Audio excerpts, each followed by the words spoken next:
तो स्टार्ट करते हैं। क्वेश्चन नंबर 1 देखिएगा, the influence of the family as a social agent is eventually replaced by, यानी एक सामाजिक तत्व या एक सामाजिक कारक के रूप में परिवार का प्रभाव अंततः डैश द्वारा प्रतिस्थापित हो जाता है। कोशिश कीजिए दोनों ही भाषाओं में क्वेश्चन को पढ़ें, क्योंकि कुछ टर्म्स पेपर में भी इवन ट्रांसलेटेड होते हैं एज इट इज, और उसमें दिक्कत आती है, आपको इंग्लिश की साइड देखना पड़ता है। और जो फाइनल आपके एग्जाम में भी जो सीबीएसई अगर गलती कोई हिंदी की साइड है तो उसको उस पर आपको नंबर नहीं मिलेगा, इंग्लिश वाली साइड ही फाइनल मानी जाती है पेपर में। तो टर्म्स के केस में अगर आप कंफ्यूज हो तो इंग्लिश वाली साइड जरूर देखें, यानी दोनों ही भाषाओं में पढ़ने अगर कंफ्यूजन हो तो। सी ऑप्शन 53% लोग कह रहे हैं। देखिएगा प्रोफेशनल्स, अच्छा सी ऑप्शन यानी पीयर ग्रुप्स आप कह रहे हैं, चलिए 50% लोग सही उत्तर दे पा रहे हैं। मैं ये कहूंगी कि the influence of the family, यानी परिवार का जो प्रभाव है एज अ सोशल एजेंट, भाई सामाजिक कारक है, समाज का छोटा रूप है, मिनिएचर वर्जन है कौन? परिवार, समाज का छोटा रूप है ना परिवार, तो सामाजिक वाहक है वो एक, is eventually replaced bye, family replace हो जाती है सामाजिकरण की प्रक्रिया में एक टाइम के बाद। कौन स्थान ले लेता है फैमिली का? फैमिली का नहीं, बेसिकली जो इंपॉर्टेंस है, जैसे प्राइमरी फैमिली है तो सबसे ज्यादा टाइम बच्चा परिवार में बिताता है, शुरुआत के जो 3 साल हैं उसके, या इवन 5-6 साल तक भी, जब तक वो फर्स्ट क्लास में नहीं है। और धीरे धीरे हम देख रहे हैं 6 साल के बाद से पीयर ग्रुप में बहुत ज्यादा, जिसको गैंग एज भी कह रहे हैं हम, फिर एडोलेसेंस आ जाएगा तो और ज्यादा पीयर ग्रुप का प्रभाव है। फिर जो जैसे कपड़े उसके दोस्त पहनते हैं वैसे वो कपड़े पहनना चाहेगा, जैसे वो बाइक कोई चला रहा है, मान लीजिए जो टीनेजर्स हैं या कुछ भी, वो खिलौने तक भी इस चॉइस पे बेस होता है उनका कि उनके दोस्त क्या पहन रहे हैं, क्या खा रहे हैं, क्या कहाँ जा रहे हैं छुट्टियों में। तो सहकर्मी समूह या सहपाठी समूह जो है वो रिप्लेस कर देता है परिवार का जो रोल है सामाजिकरण में। मतलब शुरुआत में हम समाज में कैसे रहते हैं, ये तौर तरीके कहां से सीखते हैं? परिवार से सीखते हैं, कि कोई घर पे आए तो पानी पूछते हैं, नमस्ते करते हैं, व्हाटएवर, मम्मी पापा को नमस्ते करते हैं सुबह उठ के, या भगवान की पूजा करते हैं, या जो भी इबादत करते हैं जिसके यहाँ पे जो है। तो ये क्या हुआ, परिवार से सीख रहे हैं हम कि समाज में कैसे रहते हैं। लेकिन इवेंचुअली धीरे धीरे हम पे प्रभाव ज्यादा पड़ जाता है एक बच्चे पे एक समय के बाद, जैसे ही वो स्कूल जाना शुरू करता है अपने दोस्तों का, और एक समय तो ऐसा है जब पीक है वो चीज, एडोलेसेंस तक आते आते। तो पीयर ग्रुप से फिर हम सीखते हैं कि समाज में कैसे रहना है, क्या हमारे नियम कायदे कानून होंगे, तौर तरीके होंगे। तो ये सिंपल सा आंसर था। यहाँ पे प्रोफेशनल्स तो बहुत दूर की बात है, neighbours, none of the above, neighbours की तो आप कितनी सुनते हैं आपको भी पता होगा। तो peer group is the right answer over here. देख रहे हैं क्वेश्चन को कैसे भी घुमा करके पूछा जा सकता है। आगे बढ़ेंगे, सी ऑप्शन सही था। क्वेश्चन नंबर 2 पर क्या कहता है? Question number 2, where does the agent of socialisation conduct, ये बिल्कुल वैसा ही पेपर मान लीजिए आप 30 नंबर का जैसा आप फाइनल पेपर दे रहे हो, लेकिन अभी शुरुआत है तो समझते हुए चलेंगे, है ना। मिक्स्ड क्वेश्चंस का सेट है पूरा। क्वेश्चन नंबर 2 है, where does the agent of socialisation conduct activities, यानी एक और क्वेश्चन है सोशलाइजेशन से, 1 नंबर का क्वेश्चन आता है, कई बार 2 क्वेश्चन भी आ जाते हैं, है ना। सामाजिकरण के वाहक कहां गतिविधियों का संचालन करते हैं, यानी सोशलाइजिंग एजेंट्स जो हैं उनकी एक्टिविटीज होती कहां है, मतलब सामाजिकरण की जो प्रक्रिया है वो चल कहां रही है, समाज में चलेगी। समाज डायरेक्ट ऑप्शन में है नहीं, तो क्या बचा ऑप्शन हमारे पास? कम्युनिटीज का अच्छा है, कैटेगरीज, पीयर ग्रुप्स, मीडिया, हाँ होती तो मीडिया में भी है, हम मीडिया से भी सीख रहे हैं, कोई मूवी आ रही है तो, है ना, ये मीडिया से भी हम सीख रहे हैं। अभी देख रहे हैं रिसेंटली एनिमल मूवी आई है, कितनी रील्स बनाई जा रही हैं, कितने रिव्यूज लाए जा रहे हैं, है ना। लोग गाने जो सुनते हैं मूवीज में इवन उस तरह की रील्स बनाते हैं। तो ये क्या है, बेसिकली मीडिया का भी प्रभाव होता है सामाजिकरण पे, ये हम कहेंगे। पीयर ग्रुप्स, आपके दोस्त यार जिस तरह से रह रहे हैं वो भी है। कैटेगरीज, अब श्रेणियों की यहाँ पे क्या बात हुई हमें नहीं समझ में आ रहा कि भाई क्या कहना क्या चाहते हो, है ना। लेकिन ये दोनों बातें सही हैं, ये दोनों अपने आप आ जाएंगे यहाँ पे कम्युनिटीज के अंदर। जो आपका पीयर ग्रुप है वो कम्युनिटी में भी तो इन्वॉल्व हो सकता है या नहीं, मीडिया कम्युनिटी से निकल के जा रहा है। तो बेटर ऑप्शन जो है हमारे पास वो समुदाय है, कि सामाजिकरण के वाहक जो गतिविधियों का संचालन है, जो एक्टिविटीज हैं समाज की, दिवाली मना रहे हैं, होली मना रहे हैं, न्यू ईयर सेलिब्रेट करेंगे, है ना, क्रिसमस सेलिब्रेट कर रहे हैं, ईद मना रहे हैं, कुछ और गुरु पूरब मना रहे हैं, तो ये क्या कम्युनिटीज में हो रही है सारी एक्टिविटीज। तो सामाजिकरण के जो वाहक हैं वो अपनी जो सोशल एजेंट्स हैं स्पेशली, वो क्या कर रहे हैं, कम्युनिटीज में अपनी एक्टिविटीज को इंप्लीमेंट कर रहे हैं एक तरह से, या संचालित कर रहे हैं। आगे बढ़ेंगे क्वेश्चन नंबर 3 पर, देखते हैं क्या कहता है क्वेश्चन नंबर 3। अगेन मैंने कहा शुरुआत के 10-12 क्वेश्चन ऐसे होंगे, बस आपको लगेगा कि वार्म अप हो रहा है, उसके बाद आपको थोड़ा दिमाग ज्यादा लगाना पड़ेगा, जैसा कि पेपर में भी होता है, सारे क्वेश्चन ना आसान होते हैं ना मुश्किल होते हैं। देखिएगा क्वेश्चन नंबर 3 पढ़िए एक बार और जवाब दीजिएगा। क्वेश्चन नंबर 3 क्या कहता है, पढ़िए एक बार। A student shows the following science in the classroom, एक बच्चा है, एक छात्र है जो निम्नलिखित लक्षण दिखाता है क्लासरूम में। पहला ऑप्शन है एंजाइटी अराउंड रीडिंग, ये क्वेश्चन पहले पूछा जा चुका है, यानी पढ़ने को लेकर चिंता, यानी उसको पढ़ने का जब हम मौका देते हैं तो उसको चिंता होने लगती है, हाथ पैर फूलने लगते हैं, घबराने लगता है। मूवी याद कीजिए तारे जमीन पर, ईशान अवस्थी, खड़ा किया गया उसको पढ़ने के लिए, हक्का बक्का हो गया एकदम, है ना। तो ये एक लक्षण है किस चीज का, सोचिए, डिफिकल्टी इन रिकॉग्नाइजिंग वर्ड्स और लेटर्स, यानी शब्दों या अक्षरों को पहचानने में कठिनाई होना, यानी उसको समझ नहीं आ रहा कि ये बी है कि डी है, 6 है कि 9 है, कंफ्यूजन है लेटर्स को पहचानने में, आइडेंटिफाई करने में। बात तो सही है। पुअर वोकैबुलरी स्किल्स, यानी खराब शब्दावली कौशल, यानी शब्द ठीक से उसके पास शब्द भंडार की कमी है, किस चीज को क्या कहेंगे, कैसे लिखेंगे, क्या पढ़ेंगे। बात सही है। डिफिकल्टी विद अंडरस्टैंडिंग, और वोकैबुलरी किससे संबंधित है, रीडिंग से संबंधित है, ठीक है ना। डिफिकल्टी विद अंडरस्टैंडिंग और रिमेंबरिंग व्हाट वाज रेड, उसको ये याद रखने में समस्या होती है कि क्या उसने पढ़ा था, और पढ़ के समझने में भी दिक्कत हो रही है बच्चे को, पढ़ने में भी और पढ़ के समझने में भी। मतलब पढ़ने के अराउंड बात हो रही है, कहीं ना कहीं चारों ऑप्शंस यही कह रहे हैं कि पढ़ने के अराउंड समस्या है। ठीक है जी, इसका मतलब बच्चों को क्या है, सीधा सीधा दिख रहा है, डिसलेक्सिया है। हिंदी में भी डिसलेक्सिया कहेंगे, पठन वैफल्य कह देते हैं वैसे। तो ये क्या एक लर्निंग डिसेबिलिटी है। जो लर्निंग डिसेबिलिटी टर्म है वो दिया था सैमुअल किर्क ने 1960s में। यानी एक तरह की अक्षमता है, ऑटिस्टिक नहीं है बच्चा। ऑटिस्टिक बच्चे बार बार रिपीट करते हैं चीजों को, है ना, सोशली उनको एंग्जाइटी होती है ज्यादा घुलने मिलने से लोगों से, तो वो सब लक्षण तो यहाँ है नहीं। क्रिएटिव है, कुछ नया बनाने की तो बात नहीं हो रही यहाँ पे कि कुछ डिफरेंट ही आइडिया लेकर के आ गया हो बच्चा। आ स्टूडेंट विद लर्निंग डिसेबिलिटी, ये बात मैच हो रही है। आप में से कितने लोग सही उत्तर दे पा रहे हैं? 59%। भाई क्यों नहीं दे पा रहे 41% लोग सही उत्तर? बताओ एक बार इतने आसान सवाल का। सीखने की अक्षमता वाला एक छात्र। अब यहाँ पे अगर डिस्लेक्सिया अलग से दिया होता तो हम डिस्लेक्सिया टिक कर देते, लेकिन लर्निंग डिसेबिलिटी के अंदर आता है डिस्लेक्सिया, डिस्कैल्कुलिया, डिस्मॉर्फिया, है ना, डिस्ग्राफिया, ये सारी लर्निंग डिसेबिलिटीज के अंदर आती हैं। तो लर्निंग डिसेबिलिटी दे दिया मतलब डिस्लेक्सिया के अंदर अपने आप आ गया होगा, क्योंकि डिस्लेक्सिया अलग से नहीं दिया हुआ। आज स्टूडेंट अगर अलग से डिस्लेक्सिया दिया होता तो हम कहते थे डिस्लेक्सिया। आज स्टूडेंट विद मेंटल इंपेयरमेंट, भाई कोई मानसिक मंदता या मानसिक दिव्यांगता या परेशानी नहीं है बच्चे को, ये कोई मानसिक प्रॉब्लम नहीं है, ऐसा नहीं आईक्यू कम है बच्चे का या वो रिटार्डेड है, सीख नहीं सकता। ये ब्रेन की न्यूरोलॉजिकल वायरिंग इनकी ऐसी होती है कि इनको, आपको ए ऐसे समझ आता हो, इनके दिमाग में ऐसा बनता हो, बी को डी पढ़ लेते हैं, सॉ को वॉज पढ़ लेते हैं, गॉड को डॉग पढ़ लेते हैं, रिवर्स पढ़ लेते हैं कई बार अक्षरों को, है ना। तो C option is the right answer. Question number 4 देखिएगा एक बार, आसान सा सवाल है, थोड़ा सा पढ़ने में बड़ा लग सकता है, पेडागोजिकल सवाल थोड़े पढ़ने में बड़े होते ही हैं, बस पढ़ के समझ लिया आपकी हाफ बैटल वॉन है। ठीक है जी, लेक्चर करते रहना है, ऐसे नहीं कि 10,000 लोग देख रहे हैं, 1,500 लोग लाइक कर रहे हैं, एनर्जी तभी निकल करके आएगी, है ना। आज शाम वाली क्लास में मैं 6 बजे ये सोच रही थी, पता नहीं यार ले पाऊंगी या नहीं ले पाऊंगी, 15 मिनट पहले भी मैं सोच रही थी कि मैसेज डाल देती हूँ टीम को कैंसिल करने के लिए कि बिल्कुल एनर्जी फील नहीं हो रही। आप खुद सोचिए 8.5 हीमोग्लोबिन पर कितनी एनर्जी फील हो रही होगी। तो लेकिन जैसे ही क्लास लेना शुरू किया, थोड़ी सी हिम्मत करके 15 मिनट बाद मैं ही भूल गई कि कोई दिक्कत है। देखिए एक बार, तो अगर हम बात करें क्वेश्चन नंबर 4 की, तो वही चीज यहां पे चाहिए। क्वेश्चन नंबर 4 है, a teacher can address needs of specially abled learners in an inclusive classroom. एक शिक्षक एक समावेशी कक्षा में विशेष आवश्यकताओं वाले शिक्षार्थियों को संबोधित कर सकता है। समावेशी कक्षा कौन सी है भाई? जहां हर तरह के बच्चे हैं, जहां वो बच्चा है जो गिफ्टेड भी है, यानी जिसका दिमाग बाकियों से तेज चलता है, जहां वो बच्चा है जो कुछ नया भी करना जानता है, जहां वो बच्चा है जिसको चलने में दिक्कत है, जहां वो बच्चा है जिसको सुनने में दिक्कत है, जहां वो बच्चा है जिसको कोई भी समस्या है, हर तरह का बच्चा आपका समावेशी कक्षा में होगा। इसीलिए इंक्लूसिव एजुकेशन कहते हैं, यानी एजुकेशन फॉर ऑल। तो स्पेशली एबल्ड बच्चा है, विशेष आवश्यकताओं वाला बच्चा है, उसको कैसे इंक्लूड करेंगे किसमें? इंक्लूसिव एजुकेशन में। ये बात हमें यहां पूछी है, देखिएगा। Emphasising upon practice and drill and using paper pencil test. ये एकदम वाहियात तरीका है कि एक बच्चा जिसको विशेष आवश्यकता है, वो विशेष आवश्यकता देखने में दिक्कत हो सकती है, सुनने में दिक्कत हो सकती है, या फिर गिफ्टेड है तो भी उस केस में भी आपको स्पेशली उसके लिए कुछ एक्शंस लेने पड़ेंगे जो बाकी बच्चों से अलग होंगे। तो ये कह रहे हैं सिंपल पेपर पेंसिल। देखो जहां ड्रिल दिख जाए ना, ये अपने आप में बहुत नेगेटिव है कि सिर्फ आप बार बार रट्टे लगवाने की बात कर रहे हो, है ना। प्रैक्टिस सुनने में अच्छा लगता है बट बार बार रेपिटेशन हो रहा है सिर्फ, तो इसका मतलब ये सबकी नीड को फुलफिल नहीं कर पाएगा। Following uniform ways of instructing the students. देखिए इंक्लूसिव एजुकेशन के कॉन्टेक्स्ट में यूनिफॉर्म वर्ड ही अपने आप में, यूनिफॉर्मिटी इतना नेगेटिव वर्ड है जिसकी हद नहीं है।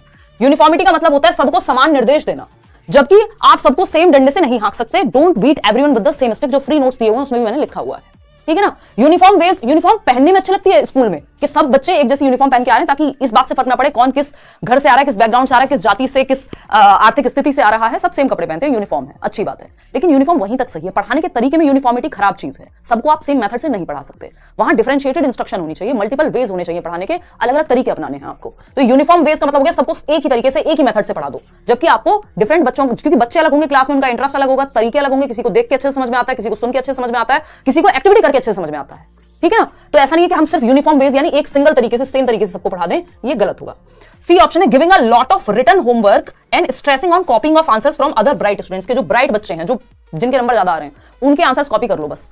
तो रटंत विद्या चलंत नहीं, यहां पे हमको कॉपी नहीं कराना है। बच्चा जहां एक्टिव है वो ऑप्शन बेस्ट है। Developing specific learning objectives based on an analysis of each students learning strengths and weaknesses. भाई स्पेशल नीड वाला यदि बच्चा है, किसी को सुनने में दिक्कत है, बोलने में दिक्कत है, समझने में दिक्कत है, what ever the need is, जो भी स्पेशल नीड है बच्चे की, उसको आप आइडेंटिफाई करेंगे, पहचानेंगे कि उसकी नीड क्या है, उसकी स्ट्रेंथ्स कुछ ना कुछ जरूर होंगी। हर बच्चे की अपनी एक स्ट्रेंथ होती है, यूनिक है हर बच्चा, उसकी स्ट्रेंथ को पहचानेंगे, वो किस क्षेत्र में अच्छा कर सकता है। अगर सुनने में दिक्कत है तो आप उसको दूसरे तरीके से सिखाएंगे, देखने में दिक्कत है तो दूसरे तरीके से सिखाएंगे।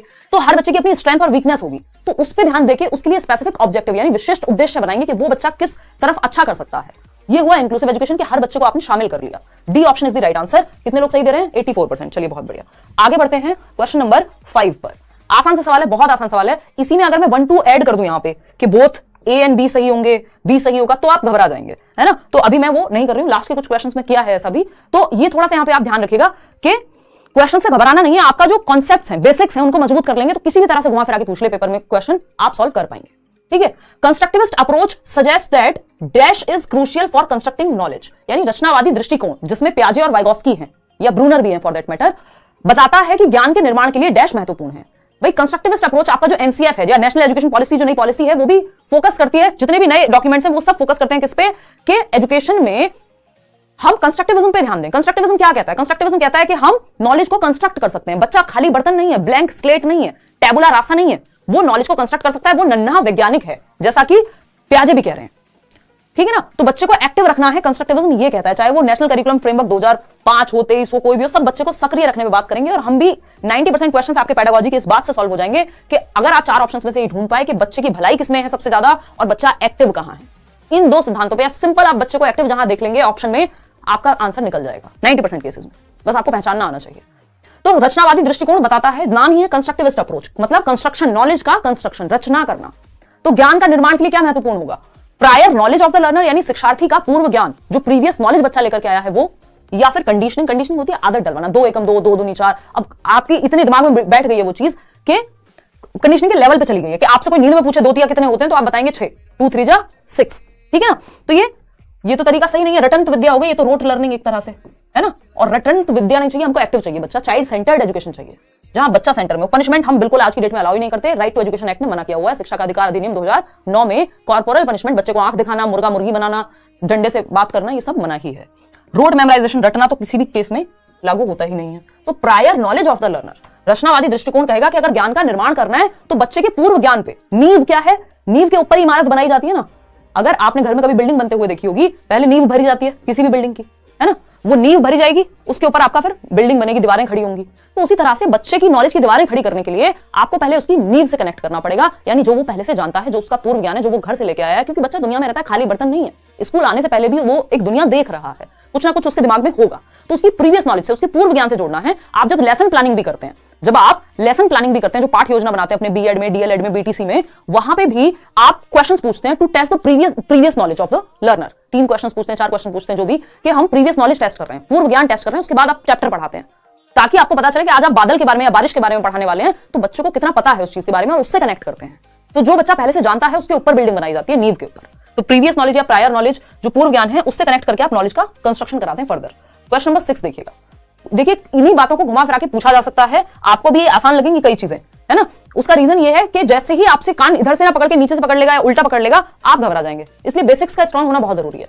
ये बातें एग्जाम हॉल में जाकर के याद आती हैं लोगों को। विकास बहुत बढ़िया। Children construct naive theories about various phenomenon. एक भी टॉपिक ऐसा नहीं मिलेगा जो फालतू में करा रही होंगी मैं आपको, इररेलेवेंट क्वेश्चन नहीं मिलेगा। जो टॉपिक्स आते हैं, जो सिलेबस में हैं, उन्हीं के आधार पर क्वेश्चन है। और ऐसा भी नहीं है कि बेवजह जिन टॉपिक से, मान लीजिए सोशलाइजेशन से 1 या 2 क्वेश्चन मुश्किल से आते हैं, तो मैं 6 क्वेश्चन आपको सोशलाइजेशन के इस 30 नंबर के सेट में करा दूं, है ना। वो अलग से एक टॉपिक में मैंने सारी प्लेलिस्ट बनाई हुई है, जहां एक एक टॉपिक पे आपको पता नहीं कितने कितने क्वेश्चन मिल जाएंगे। 88% लोग ए ऑप्शन दे रहे हैं जवाब। देखिए, नाइव थियरीज पे हमेशा क्वेश्चन आता है। नाइव थियरीज का दूसरा नाम क्या है? Alternative conceptions. ऑल्टरनेटिव कॉन्सेप्शंस, है ना, ऑल्टरनेटिव कॉन्सेप्शंस, वैकल्पिक अवधारणाएं कह देते हैं हम इसको। क्या कह देते हैं भाई? वैकल्पिक अवधारणाएं कह देते हैं। तो देखते हैं, children construct naive theories about various phenomenon, in this background a teacher should. बच्चे विभिन्न घटनाओं के बारे में सहजानुभूत सिद्धांत, या कई बार इसको अनुभवहीन सिद्धांत भी कह देते हैं, क्रिएट कर लेते हैं या गढ़ते हैं। इस पृष्ठभूमि में एक शिक्षक को क्या चाहिए? बच्चे ने, आपने बताया कि वाटर इज कलरलेस, पानी का कोई रंग नहीं होता। पुराने गाने भी बने हुए पुराने जमाने में कि पानी का क्या रंग होता है, तो वो जिसमें आप जिस तरह से मिला दोगे वैसा रंग बन जाएगा, है ना। इसमें कोई भी कलर ऐड करोगे, पानी का कलर चेंज हो जाएगा। तो वाटर इज कलरलेस, यानी पानी रंगहीन है। आपने बच्चे को बताया, लेकिन बच्चे ने अपने घर में या कहीं दुनिया के किसी तालाब में हरे रंग का पानी देखा था। उसने कहा, बट मैम पानी तो ग्रीन होता है, पानी का रंग तो हरा होता है या नीला होता है, मैंने तो देखा है। अब ये बात उसके अनुभव के आधार पे तो सही है कि उसके अनुभव से जो उसने देखा और उसने बता दिया, लेकिन ये फैक्चुअली सही नहीं है, साइंटिफिकली सही नहीं होगी, टेक्निकली सही नहीं है। तो ये इस तरह के बहुत सारे कॉन्सेप्ट्स बच्चे बना लेते हैं अपने अनुभव के आधार पे, जो फैक्चुअली सही नहीं होते, तथ्यात्मक रूप से सही नहीं होते, लेकिन वो उनके अनुभव के आधार पे बने हैं। तो आप उनको ये नहीं कहते कि डांटने लग जाए, अरे नहीं तुम्हें तो कुछ पता ही नहीं है, ये नहीं कहना, है ना। आप क्या कह रहे हैं? ये ऑल्टरनेटिव कॉन्सेप्शन, इनको रॉन्ग कॉन्सेप्शंस भी नहीं कहते, हम पहले कहा करते थे। इनको गलत अवधारणाएं नहीं कह करके हम वैकल्पिक अवधारणाएं कहते हैं। ये बच्चे की वैकल्पिक अवधारणाएं जो उसने अपने अनुभव के आधार पे क्रिएट की है ना। कोई बच्चा अगर ये सोचता है कि दूध तो मदर डेयरी से आता है, क्योंकि उसका अनुभव नहीं रहा होगा भैंस या गाय से निकलते हुए देखने का, तो आप ये नहीं कहेंगे अरे तुम तो पागल हो, तुम्हें तो कुछ पता नहीं है। वो उसकी ऑल्टरनेटिव कॉन्सेप्शन है, वो उसकी नाइव थियरी है। नाइव थियरी क्या होती है? जो हम क्या कहेंगे, एक सहज रूप से बना लेते हैं अपने अनुभव के आधार पे, या बचपने में बना लेते हैं एक तरह से आप ये भी कह सकते हो कि भाई कुछ लोग होते हैं मतलब उन्हें दीन दुनिया का पता ही नहीं। कई बार हम कहते हैं ना बहुत ज्यादा, मान लीजिए कोई इनोसेंट है, हम कहें अरे बड़ा नाइव है यार, इसको पता ही नहीं है दुनिया कितना छल है दुनिया में। तो मतलब एक वो बचपन में या जो अपने अनुभव के आधार पर बहुत इनिशियली, जिनमें बहुत ज्यादा दिमाग शायद उस तरह से नहीं लगाया गया, तो इनको हम सही मानते हैं। क्यों? क्योंकि बच्चा अपने अनुभव के आधार पर एटलीस्ट खुद को प्रदर्शित तो कर रहा है, अपने आप को व्यक्त तो कर रहा है, ठीक है ना। In this background our teacher should challenge these conceptions of the children through dialogue. बच्चे की इस धारणा को, इन अवधारणाओं को संवाद के माध्यम से चुनौती दे, डिसमिस कर दे, यानी बच्चों के इन विचारों को खारिज भी कर दे कि जाओ भागो यहां से, ये नहीं करना। इग्नोर कर दे तो फिर सही कैसे होगा भाई? अगर इग्नोर कर दिया तो बच्चा जिंदगी भर यही सोचता रहेगा पानी तो नीले रंग का होता है, ठीक है ना। scold the children for having these ideas that interfere with her teaching, कि बच्चों के ऐसे विचारों के लिए उनको डांटेंगे, अरे पता तो कुछ है नहीं, ये नहीं करना। इग्नोर करना, डांटना या डिसमिस कर देना, ये सॉल्यूशन नहीं होगा। सॉल्यूशन क्या होगा? डिस्कशन। अब ये पहला वर्ड पढ़ के हमें ऐसा लगता है कि यार चैलेंज क्यों कर रहे हैं हम, लेकिन आपके पास कोई और ऑप्शन नहीं है, आपको इसका मीनिंग समझना है कि सेंस क्या बना रही है ये बात। तो सबसे बेटर ऑप्शन यहां पे यही है जहां बच्चा भी एक्टिव होगा कि बच्चे की इन अवधारणाओं को संवाद के माध्यम से चुनौती दें।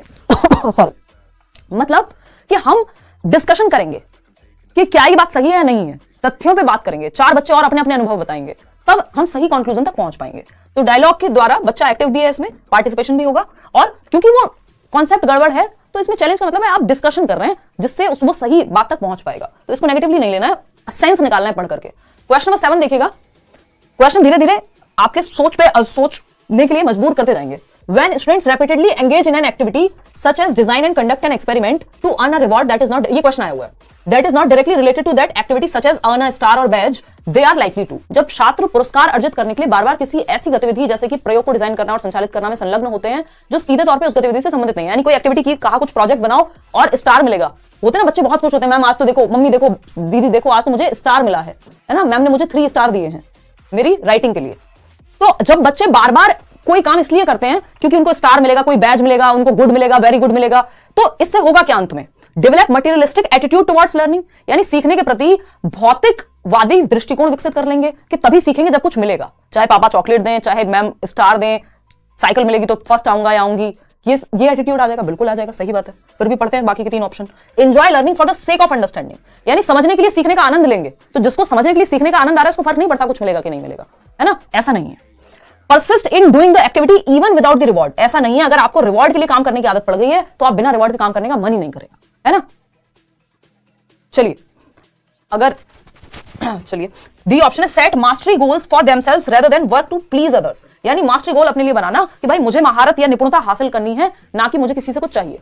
ये ऐसा नहीं होगा, ऐसा तब होगा जब आपने सीखने के एंजॉयमेंट को बच्चे के अंदर जगाया होता कि सीखने का अपना मजा है, वो आपने नहीं किया। यहां पे आप रिवॉर्ड देके चाह रहे हैं कि वो अंडरस्टैंडिंग के लिए सीखे। जब बार बार रिवॉर्ड पे हम फोकस करते हैं तो मटेरियलिस्टिक एटीट्यूड बच्चे का बन जाता है। तो A option is the right answer. और एक टाइम ऐसा भी आ सकता है जब वो चॉकलेट के लिए काम भी ना करे, बोर हो जाए उस चॉकलेट से भी, अब उसको कुछ बड़ा चाहिए होगा। क्वेश्चन नंबर 8 देखिए, तो हमें बच्चे में एंजॉयमेंट, जॉय क्रिएट करना है लर्निंग को लेकर कि उसको सीखने में मजा आए, फिर उसको कुछ मिले ना मिले वो सीखेगा जरूर, है ना। The concept of childhood is, यानी बाल्यावस्था की जो अवधारणा है, बचपन की जो अवधारणा है, ये कुछ क्वेश्चन इसमें मैं जरूर ऐसे डालूंगी जो महत्वपूर्ण है प्रीवियस ईयर के, और ज्यादातर क्वेश्चन हम नहीं रखेंगे। ये क्वेश्चन आया है और इस क्वेश्चन में बहुत लोग गलती करते हैं, हर बार गलती करते हैं, हर बार मैं ये डिस्कस करती हूं। देखिएगा, तो अगर हम बात करें the concept of childhood is, बचपन की अवधारणा universally the same across different cultural context, यानी विभिन्न सांस्कृतिक संदर्भों में सार्वभौमिक रूप से समान है। अब देखो 60% लोगों ने गलत जवाब इसका दे दिया, फटाक से ए ऑप्शन कह दिया कि हाँ जी चाइल्डहुड मतलब यूनिवर्सली सेम है अक्रॉस डिफरेंट कल्चरल कॉन्टेक्स्ट, यानी किसी भी कल्चर में सेम होता है चाइल्डहुड। चलो देखिए, यहां पे एक तो हमसे चाइल्डहुड स्टेज के बारे में नहीं पूछा कि 2 से 12 साल की बात हो रही है, यहां पे कॉन्सेप्ट ऑफ चाइल्डहुड की बात हुई है, बचपन के संप्रत्य के बारे में बात हुई है, स्टेज ऑफ चाइल्डहुड के बारे में बात नहीं हुई है ना। स्टेज तो हमने यूनिफॉर्म ही बनाई हुई है दुनिया के हर कॉन्टेक्स्ट में, कि चाहे अफगानिस्तान का बच्चा हो, श्रीलंका का बच्चा हो, है ना, साउथ अफ्रीका का बच्चा हो, अमेरिका का बच्चा हो, हिंदुस्तान का बच्चा हो, कहीं का बच्चा हो, चाइल्डहुड क्या है 2 से 12 साल होता है, जिसमें अर्ली चाइल्डहुड है 2 से 6 वर्ष, 6 से 12 है लेटर चाइल्डहुड, एडोलेसेंस 12 से 18 होता है, WHO के अकॉर्डिंग 10 से 19 होता है, ये सब हम जानते हैं। लेकिन यहां पे स्टेज नहीं पूछा, स्टेजेस तो यूनिवर्सल हैं, चाइल्डहुड कह लीजिए, जो भी डेवलपमेंट की स्टेज है वो यूनिवर्सल है पूरी दुनिया में, लेकिन यहां पे कॉन्सेप्ट की बात हो रही है बचपन के, वो यहां गड़बड़ हो गई। फिर ऑप्शन देखते हैं second, a social construction according to contemporary socio constructivist theorist, यानी समकालीन सामाजिक रचनावादी सिद्धांतकारों के अनुसार एक सामाजिक उत्पाद है, यानी जो सोशियो कंस्ट्रक्टिविस्ट लोग हैं, जिनमें से एक को हम बहुत अच्छे से जानते हैं, वाइगोस्की, है ना, जो ये कहते हैं कि सामाजिक सांस्कृतिक सिद्धांतकारों के अनुसार एक सामाजिक अवधारणा है। आपका, मेरे और आपके घर के बच्चों का बचपन की जो कॉन्सेप्ट है बचपन का, चाइल्डहुड का, वो 12 साल की उम्र में भी एक्सपेक्ट करते हैं कि मम्मी दूध दे दो। और जो बच्चा रोड पे बलून या गुब्बारे बेच रहा है, क्या उसका बचपन सेम है? एज तो उसकी भी सेम है, वो भी 2 से 12 में आता है, आपका बच्चा भी 2 से 12 में आता है। आपके घर का बच्चा 2 से 12 में क्लास उठा के यहां से वहां रखने को तैयार नहीं है, और वो बच्चा बसेस में बिना चप्पल के चढ़ करके यहां से वहां पहुंच जाएगा। अपना खाना उसको कहां से क्या लेना है, किन लोगों से बच के रहना है, वो सब सीख गया। तो एज तो बचपन नहीं कहला रही यहाँ पे। बचपन का संप्रत्य सामाजिक हो गया, सोशल कंस्ट्रक्ट हो गया। मजेदार बात है ना। तो सोशियो कंस्ट्रक्टिविस्ट लोग ये कहते हैं कि जिस समाज और संस्कृति में हम हैं, उस आधार पे बचपन का संप्रत्य तय होगा, स्टेज पे नहीं, एज पे नहीं। ठीक है ना। तो समकालीन सामाजिक, जो आज के समय के सामाजिक रचनावादी हैं, यानी वाइगॉस्की की अगर हम बात करें, या जो भी सोशियो कंस्ट्रक्टिविस्ट, जो ये मानते हैं कि समाज और संस्कृति के द्वारा ज्ञान का निर्माण होता है, उनके अकॉर्डिंग एक सोशल कंस्ट्रक्शन है, सामाजिक अवधारणा है जो समाज ने बनाई है कि बचपन ये है और जवानी ये है और फलाना ये है। ठीक। That children are born evil and have to be civilised, ऐसा कोई नहीं कह रहा यहाँ पे, ये पुरानी बातें थी कि बच्चे बुरे पैदा होते हैं, उनको ठीक करना होता है। That children begin with nothing at all and their characteristics are shaped entirely by environment. ये बिहेवियरिस्टिक बात है, व्यवहारवादी तत्व है, टेबुला रासा, जैसे कि जॉन लॉक ने कहा था कि बच्चा क्या है, खाली बर्तन है, खाली तख्ती है, उसमें भरना है ज्ञान, जबकि ऐसा नहीं है। बच्चे ज्ञान के एक्टिव कंस्ट्रक्टर हैं, सक्रिय निर्माता हैं। ठीक है ना। Universally the same across different cultural context, culture का फर्क पड़ता है बचपन पे भी। और यहां पे स्टेज की बात नहीं हो रही, स्टेज सेम है यूनिवर्सली, कॉन्सेप्ट डिफरेंट है। तो B option is the right answer. आगे बढ़ेंगे क्वेश्चन नंबर 9 पर। और इसमें कई लोगों को ये लग सकता है अरे सीटेट ने गलत जवाब दे दिया होगा। जब आप पढ़ेंगे सोशियो कंस्ट्रक्टिविस्ट थॉट के बारे में, तो आप ये जानेंगे कि ये बात बिल्कुल सही है। ठीक है ना। क्वेश्चन नंबर 9 देखिए। अब क्वेश्चन धीरे धीरे बनते जाएंगे अच्छे। The relationship between cognition and emotions is, अनुभूति और भावनाओं के बीच संबंध, या अनुभूति नहीं कहेंगे इसको, संज्ञान कहेंगे, ट्रांसलेशन की गड़बड़ है। संज्ञान और संवेग के बीच अंतर, भावनाएं भी लिख सकते हैं बट ज्यादा टेक्निकल भाषा इसकी। संज्ञान एवं संवेग के बीच संबंध है, क्या है भाई ये रिश्ता, क्या कहलाता है बताओ फटाफट से। कॉग्निशन एंड इमोशन, एक क्वेश्चन हर बार आता ही है ना, सिलेबस में है, हर बार आता है। और सीटेट का सिलेबस का ऐसा कोई हिस्सा नहीं जहां से क्वेश्चन ना आता हो। ठीक है जी, हिंदी क्लास भी कराएंगे भाई, डोंट वरी। फटाफट से बताओ। डी ऑप्शन कह रहे हैं 55% लोग बताते हैं। ये मुझे ही दिख रहा है 1.5 के लाइक, 1,500 लोगों ने लाइक किया, 11,000 लोग देख रहे हैं, या तो ये कोई ग्लिच है, ग्लिच है नहीं, 6,500 लोगों ने लाइक किया। चलिए बहुत बहुत बढ़िया। देखिए एनर्जी बनी रहनी चाहिए, ऐसा नहीं है कि अब समय ज्यादा है नहीं तो मस्त पढ़ाई करेंगे। अभी भी आप शुरू कर रहे हैं तो अच्छे से पेपर कर सकते हैं क्लियर, कॉन्सेप्ट्स क्लियर करने हैं। कॉग्निशन एंड इमोशन, कितने लोग क्या कह रहे हैं, डी ऑप्शन 63% लोग। बाय डायरेक्शनल है, ठीक तो है, बढ़िया है। मैं तो डर गई थी, मैंने गलत जवाब दे दिया।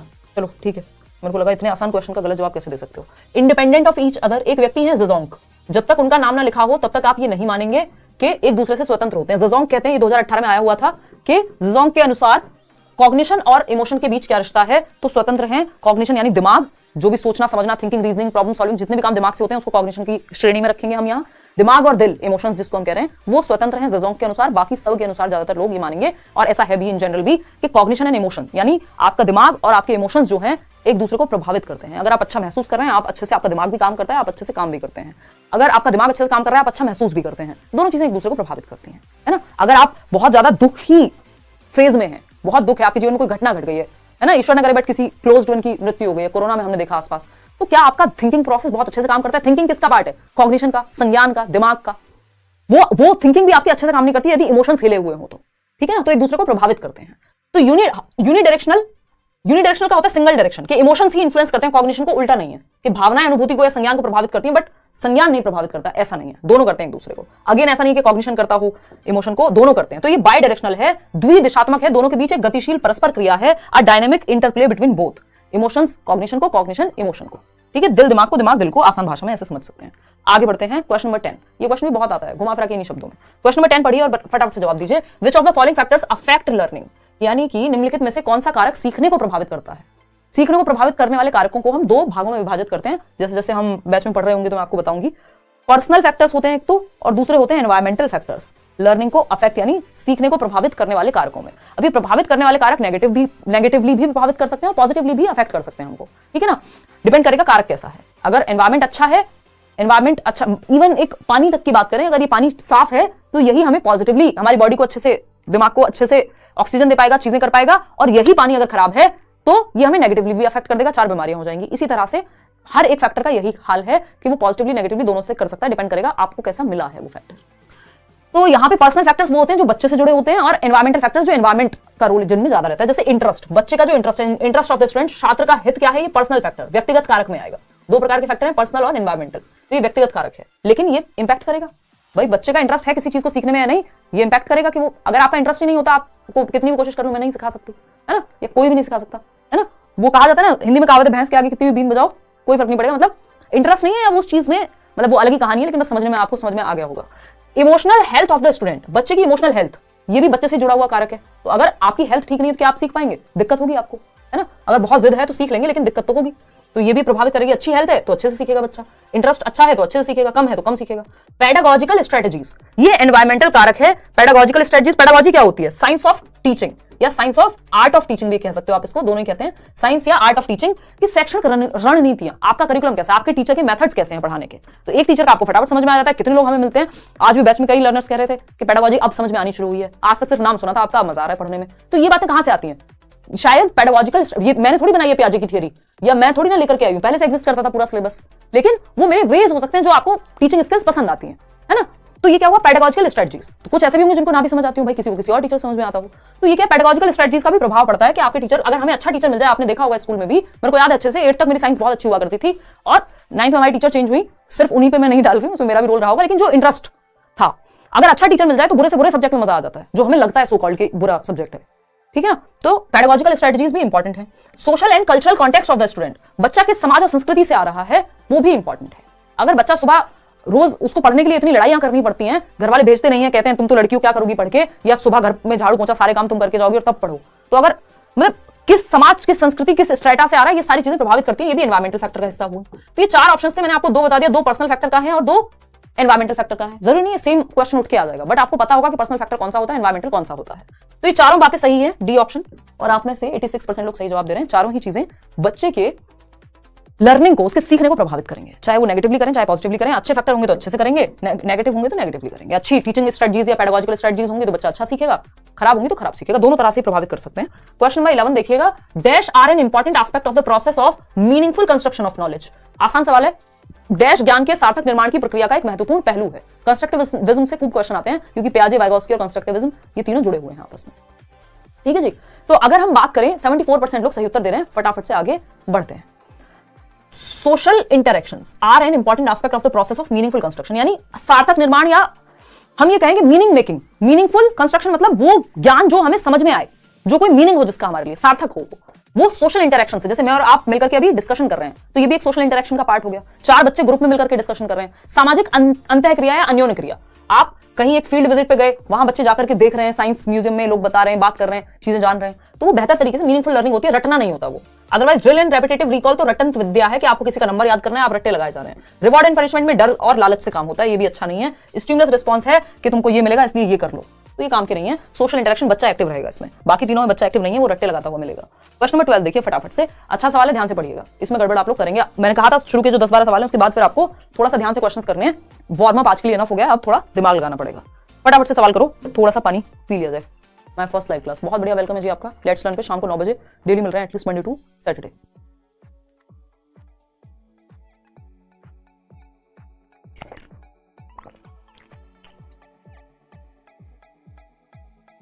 निशा हमारे साथ हैं, तरह तरह के मुंह बना रही हैं। देखिए पानी मत गिरा था ना। देखो क्वेश्चन नंबर 12, जवाब क्या दे रहे हैं आप लोग? 78% लोग ए कह रहे हैं। चलिए समझते हैं कहानी क्या है। पानी थोड़ा सा ही पीजिएगा आप। अरे नहीं यार, बोलते बोलते ना बहुत। देखिएगा, identify the best example of learning at the age of 10 to 12 years. 10 से 12 वर्ष की आयु में सीखने का सर्वोत्तम उदाहरण पहचानना है ना। बेस्ट एग्जांपल ऑफ लर्निंग, पहला ऑप्शन है child will have the longest attention span, यानी बच्चे की ध्यान अवधि सबसे लंबी होगी, यानी ज्यादा देर तक ध्यान लगा पाएगा। चलो ठीक है। Child is cooperative with others, 10 से 12 साल, पता है आपको गैंग एज कैसे कहते हैं इसे? 6 से 12 वर्ष की अवस्था, जहां बच्चा ग्रुप में रहना ज्यादा पसंद करेगा, हाँ कोऑपरेटिव होगा, सहयोग करेगा, एक दूसरे का ग्रुप में रहेगा। चलो अटेंशन की अवधि ज्यादा होगी कि कम होगी, इस पर क्वेश्चन मार्क लगा देते हैं, अभी समझेंगे क्या कहानी है, ठीक है ना। आगे बढ़ेंगे। क्लमजी मोटर स्किल्स, यानी खराब गत्यात्मक कौशल, चलने फिरने दौड़ने भागने में दिक्कत होती है, जबकि इस स्टेज में तो उल्टा बच्चा स्पोर्ट्स में एनरोल होना शुरू करता है, उसको पसंद होता है खेलना कूदना दौड़ना भागना, मोटर स्किल्स तो उसकी अच्छी होती है। तो ये तो गलत हो गया भाई, 10 से 12 साल की उम्र में बच्चा दौड़ना भागना कूदना सारी चीजें करेगा। नॉट इंटरेस्टेड, यही तो वो एज है जहां पे आप जितने भी आप ओलंपिक्स में या स्पोर्ट्स पर्सन देखेंगे कम एज से शुरू करते हैं, और ये इंपॉर्टेंट एज है 6, 7, 8 के बाद से। Not interested in learning a second language, ऐसा किसने कह दिया कि दूसरी भाषा सीखने में इंटरेस्टेड नहीं होगा? इवन हम देख रहे हैं चाइल्डहुड तक तो अच्छा रहता है कि एडोलेसेंस में जाकर के थोड़ी बहुत डिफिकल्टी हो सकती है दूसरी भाषा को सीखने में, तो ये बात भी गलत है। तो सिर्फ फर्स्ट और सेकंड हमारे पास सही ऑप्शन है, और ऐसा कोई भी ऑप्शन नहीं है जहां पे सिर्फ हम सेकंड को चूज कर पाए, है ना। तो हम सिंपली यहाँ पे आंसर क्या हो जाएगा? First and second, A option, जो कि आप लोग दे भी पा रहे हैं, ठीक है जी। तो अगर हम बात करें यहाँ पे child will have the longest attention span. भाई सहयोग वाली बात तो आपको समझ में आ गई होगी कि गैंग एज है जिसको हम समूह अवस्था कहते हैं। यहां पे लॉन्गेस्ट अटेंशन स्पैन का क्या खेल है कि बच्चे की ध्यान अवधि सबसे लंबी होगी। इसका मतलब यहां पे यह है कि आज तक की एज में 10-12 साल से पहले जितनी भी रही होगी उस एज में 10-12 साल में पीक होगी। बाकी अगर 10 साल से पहले देखें तो इससे कम रही होगी जितनी 10-12 साल की उम्र में। ऐसा नहीं है कि इसके बाद नहीं बढ़ेगी, लॉन्गेस्ट अटेंशन स्पैन खत्म हो जाएगा, धीरे धीरे बढ़ के अभी इस टाइम पे 20 से 25 मिनट होता है आई थिंक, और बाद में जाकर के वो 35 से 42-48 मिनट तक भी जाता है। आप देखते हैं पीरियड्स जो है बड़ी क्लासेस के वो 40-40 मिनट के होते हैं। तो ऐसा नहीं है कि अब खत्म हो जाएगी बढ़नी जो अटेंशन स्पैन है, ध्यान लगाने की अवधि है। बट एक 6 साल के बच्चे से तो ज्यादा ही होगी ना अटेंशन स्पैन एक 10 साल के बच्चे की, तो उस सेंस में ये बात कही गई है। तो इसलिए ए ऑप्शन सही है, पहली और दूसरी दोनों बातें सही है, थर्ड और फोर्थ गलत है। एक और क्वेश्चन आपके सामने, फटाफट से जवाब दीजिएगा, आसान सवाल है तो। Eight which stage of development an individual faces the problem of vocational adjustment, या फिर मैं यहां लिख दूं वोकेशनल एंजाइटी। मतलब क्या हुआ, विकास के किस चरण में व्यक्ति को व्यावसायिक समायोजन की समस्या का सामना करना पड़ता है या व्यावसायिक दुश्चिंता सताती है, बताइएगा। पहला ऑप्शन है ओल्ड एज। ओल्ड एज में तो व्यवसाय करो ना करो, अब जीवन में बचा ही क्या है, अब तो आराम करना है। रिटायरमेंट के समय में कौन व्यवसाय की चिंता करेगा भाई कि क्या काम करूं, कौन से करियर में जाऊं, है ना। अब तो जीवन में ही जाने की ज्यादा संभावना बची नहीं है और करियर की बात करेंगे हम। हालांकि आज के समय में चीजें बदल रही हैं, लोग कभी भी कुछ भी करते हैं, बट जनरली वोकेशनल एडजस्टमेंट मतलब हमें किस तरफ जाना है ये आप ओल्ड एज में थोड़ी सोचते हैं। अब ये मत कहते ना हर एज में कभी भी सोच सकते हैं, फिलोसॉफिकल नहीं होना है, डेवलपमेंट के कॉन्टेक्स्ट में समझना है। एडोलेसेंस की अगर हम बात कर रहे हैं यानी 12 से 18 वर्ष, ये आपके 60 साल प्लस की बात हो रही है ओल्ड एज, ठीक। चाइल्डहुड 2 से 12 वर्ष, कौन सा 2 से 12 वर्ष का बच्चा पहले वोकेशन की सोचेगा भाई, है? मतलब सोचना नहीं चाहिए कायदे में, स्कूल में एक्टिविटीज में इन सब में ज्यादा इन्वॉल्व रहेगा। वोकेशन मेन मुद्दा नहीं रहता कि क्या करोगे अब आगे। करियर काउंसलिंग भी आप देखते हैं 11th-12th में जो है जनरली देखने को मिलती है ज्यादातर। तो किशोरावस्था एक ऐसी स्टेज है जो जहां पे वोकेशनल एंजाइटी या वोकेशनल एडजस्टमेंट का क्वेश्चन आता है कि आपको जीवन में किस तरफ जाना है, साइंस लेनी है, ये सब भी खैर इस बार से तो नेशनल एजुकेशन पॉलिसीज को खत्म कर रही है, बट आपको जीवन में करना क्या है, डॉक्टर बनना है, फलाना बनना है, ठिकाना बनना है, जो भी करना है, वोकेशन में काम क्या करना है, व्यवसाय किस तरफ जाएंगे आप, ये एडजस्टमेंट एडोलेसेंस में सबसे ज्यादा इस चीज को इंडिविजुअल फेस करता है। इन्फेंसी तो जन्म से 2 वर्ष की अवस्था है, कहां बच्चों को पैदा होते इसमें डाल दिया, तो B option is the right answer, जो कि 79% लोग सही दे भी रहे हैं। क्वेश्चन नंबर 14 देखिएगा, अच्छा क्वेश्चन है, पढ़ के देखिए। The concentration and creativity is related to which type of development, यानी एकाग्रता एवं रचनात्मकता का संबंध किस प्रकार के विकास से है। ये मैंने बैच में भी कराया था, अभी कल हम पढ़ रहे थे जब डेवलपमेंट के प्रकार। फटाफट से बताओ, एकाग्रता एवं रचनात्मकता का संबंध किस प्रकार के विकास से है। कॉन्सेंट्रेशन यानी ध्यान देना, जब आप पढ़ के ये ध्यान देकर के समझने की कोशिश कर रहे हैं तो आप कॉन्सेंट्रेशन पावर का इस्तेमाल कर रहे हैं, ठीक है। एंड क्रिएटिविटी, कुछ नया, कुछ डिफरेंट करना, जैसे मैं कोई भी टेढ़ा मेढ़ा एग्जांपल दे देती हूं तो वो मेरी क्रिएटिविटी हुई, है ना। कुछ नया क्रिएट करना क्रिएटिविटी है। तो क्रिएटिविटी और कॉन्सेंट्रेशन किससे संबंधित है, किस प्रकार के विकास से। विकास के 3 मुख्य प्रकार हैं जिसको हम 4 कह देते हैं, PCSE, physical, cognitive, social, emotional. NCERT में सोशल इमोशनल एक साथ आते हैं, इसलिए अगर कोई पूछे कितने प्रकार हैं हम कहेंगे 3, लेकिन नाम जो है वो 4 आपको याद रहने चाहिए, फिजिकल, कॉग्निटिव, सोशल और इमोशनल। डिपेंड करता है ऑप्शन कैसा दिया है, 4 भी लगा सकते हो। तो ये जो किस प्रकार के अंदर आएगा, ये PCSE में से किस प्रकार के अंदर आएगा, सी ऑप्शन। 69% लोग दे पा रहे हैं जवाब, 31% लोग इतने आसान सवाल में भी गड़बड़ कर जा रहे हैं। भाई कॉन्सेंट्रेशन कहां, हाथों से करोगे, कॉन्सेंट्रेशन दिमाग से। क्रिएटिविटी, कुछ नया कहां से क्रिएट करोगे, हाथों से भी तब करोगे जब दिमाग में आइडिया आया होगा, दिमाग की बत्ती जलेगी। तो क्रिएटिविटी दिमाग से जुड़ी हुई है, कॉन्सेंट्रेशन दिमाग से जुड़ा हुआ है। दिमाग का विकास किससे जुड़ा हुआ है, कॉग्निटिव डेवलपमेंट कहते हैं उसको। सिंपल सी बात है, बौद्धिक विकास यानी इंटेलेक्चुअल डेवलपमेंट, इसको आप कॉग्निटिव कह लीजिए या फिर आप इसको इंटेलेक्चुअल डेवलपमेंट कह लीजिए, चाहे आप इसको डेवलपमेंट ऑफ मेंटल स्किल्स या मेंटल डेवलपमेंट कह लीजिए, चाहे आप इसको इंटेलेक्ट डेवलपमेंट ऑफ इंटेलिजेंस कह लीजिए। कितने सारे नाम बता दिए मैंने आपको, कल भी डिस्कस किया था ना। तो ये क्या है, बौद्धिक विकास की जब हम बात कर रहे हैं तो बौद्धिक विकास से संबंधित है या कॉग्निटिव डेवलपमेंट से, संज्ञानात्मक विकास से संबंधित है, जिसकी बात पियाजे और वाइगोत्स्की करते हैं। कॉन्सेंट्रेशन हुआ। इवन एक क्वेश्चन और पूछा जाता है कि कॉन्सेप्चुअल डेवलपमेंट किस प्रकार से संबंधित है। कॉन्सेप्चुअल यानी कॉन्सेप्ट्स कहां बनते हैं, संप्रत्यय के। आपसे अगर ये कहा जाए कि पानी के बारे में बताइए, तो ये भी तो एक कॉन्सेप्ट होगा ना आपके दिमाग में, दिमाग में होगा, हाथों में होगा, दिमाग में होगा। तो कॉन्सेप्ट्स भी कॉग्निटिव डेवलपमेंट में या मेंटल डेवलपमेंट में बनते हैं। ये क्वेश्चन भी आया हुआ है, ये क्वेश्चन भी आया हुआ है, और हर बार कॉग्निटिव डेवलपमेंट पे क्वेश्चन आते ही हैं। तो कॉन्सेप्ट्स कहां बनते हैं, दिमाग में। कॉग्निटिव डेवलपमेंट क्या है, तो मेंटल स्किल्स का डेवलपमेंट है, डेवलपमेंट ऑफ इंटेलिजेंस है या इंटेलेक्चुअल एबिलिटीज का डेवलपमेंट है। तो बातें आपको शब्द घुमाए जा सकते हैं, भावनाओं पे जाना है कि पूछा क्या है। मॉरल डेवलपमेंट सही और गलत होता है, सोशल डेवलपमेंट समाज में कैसे रहते हैं, इमोशनल डेवलपमेंट आपकी भावनाओं पे कंट्रोल। तो यहाँ पे बौद्धिक विकास से ही आप दिमाग का इस्तेमाल करके कुछ नया करते हैं और कॉन्सेंट्रेट कर पाते हैं। क्वेश्चन नंबर 15 देखिएगा। अब आपके फेवरेट क्वेश्चन आने शुरू हो गए, जिस तरह के क्वेश्चन 4 से 5 क्वेश्चन आपको 30 में से मिलते ही हैं, जैसा कि पिछले 2 सालों में हम देख रहे हैं, 3 सालों में हम देख रहे हैं जो पैटर्न है। जो ऑनलाइन पेपर पहली बार हुआ, फिर दूसरी बार हुआ, और इस बार के ऑफलाइन में भी खूब भर भर के क्वेश्चन असर्शन और रीजनिंग वाले हैं, और इनसे आपको लगता है डर, जो हम मिटा देंगे। ठीक है ना शाहीन बानो, ठीक। चलिए भाई, एक मैराथन क्लासेस वंस अभी से, अभी तो मैं नॉर्मल नहीं ले पा रही हूँ, बड़ी ही होंगी क्लासेस, 1-1.5 घंटे क्लास तो होती है कम से कम।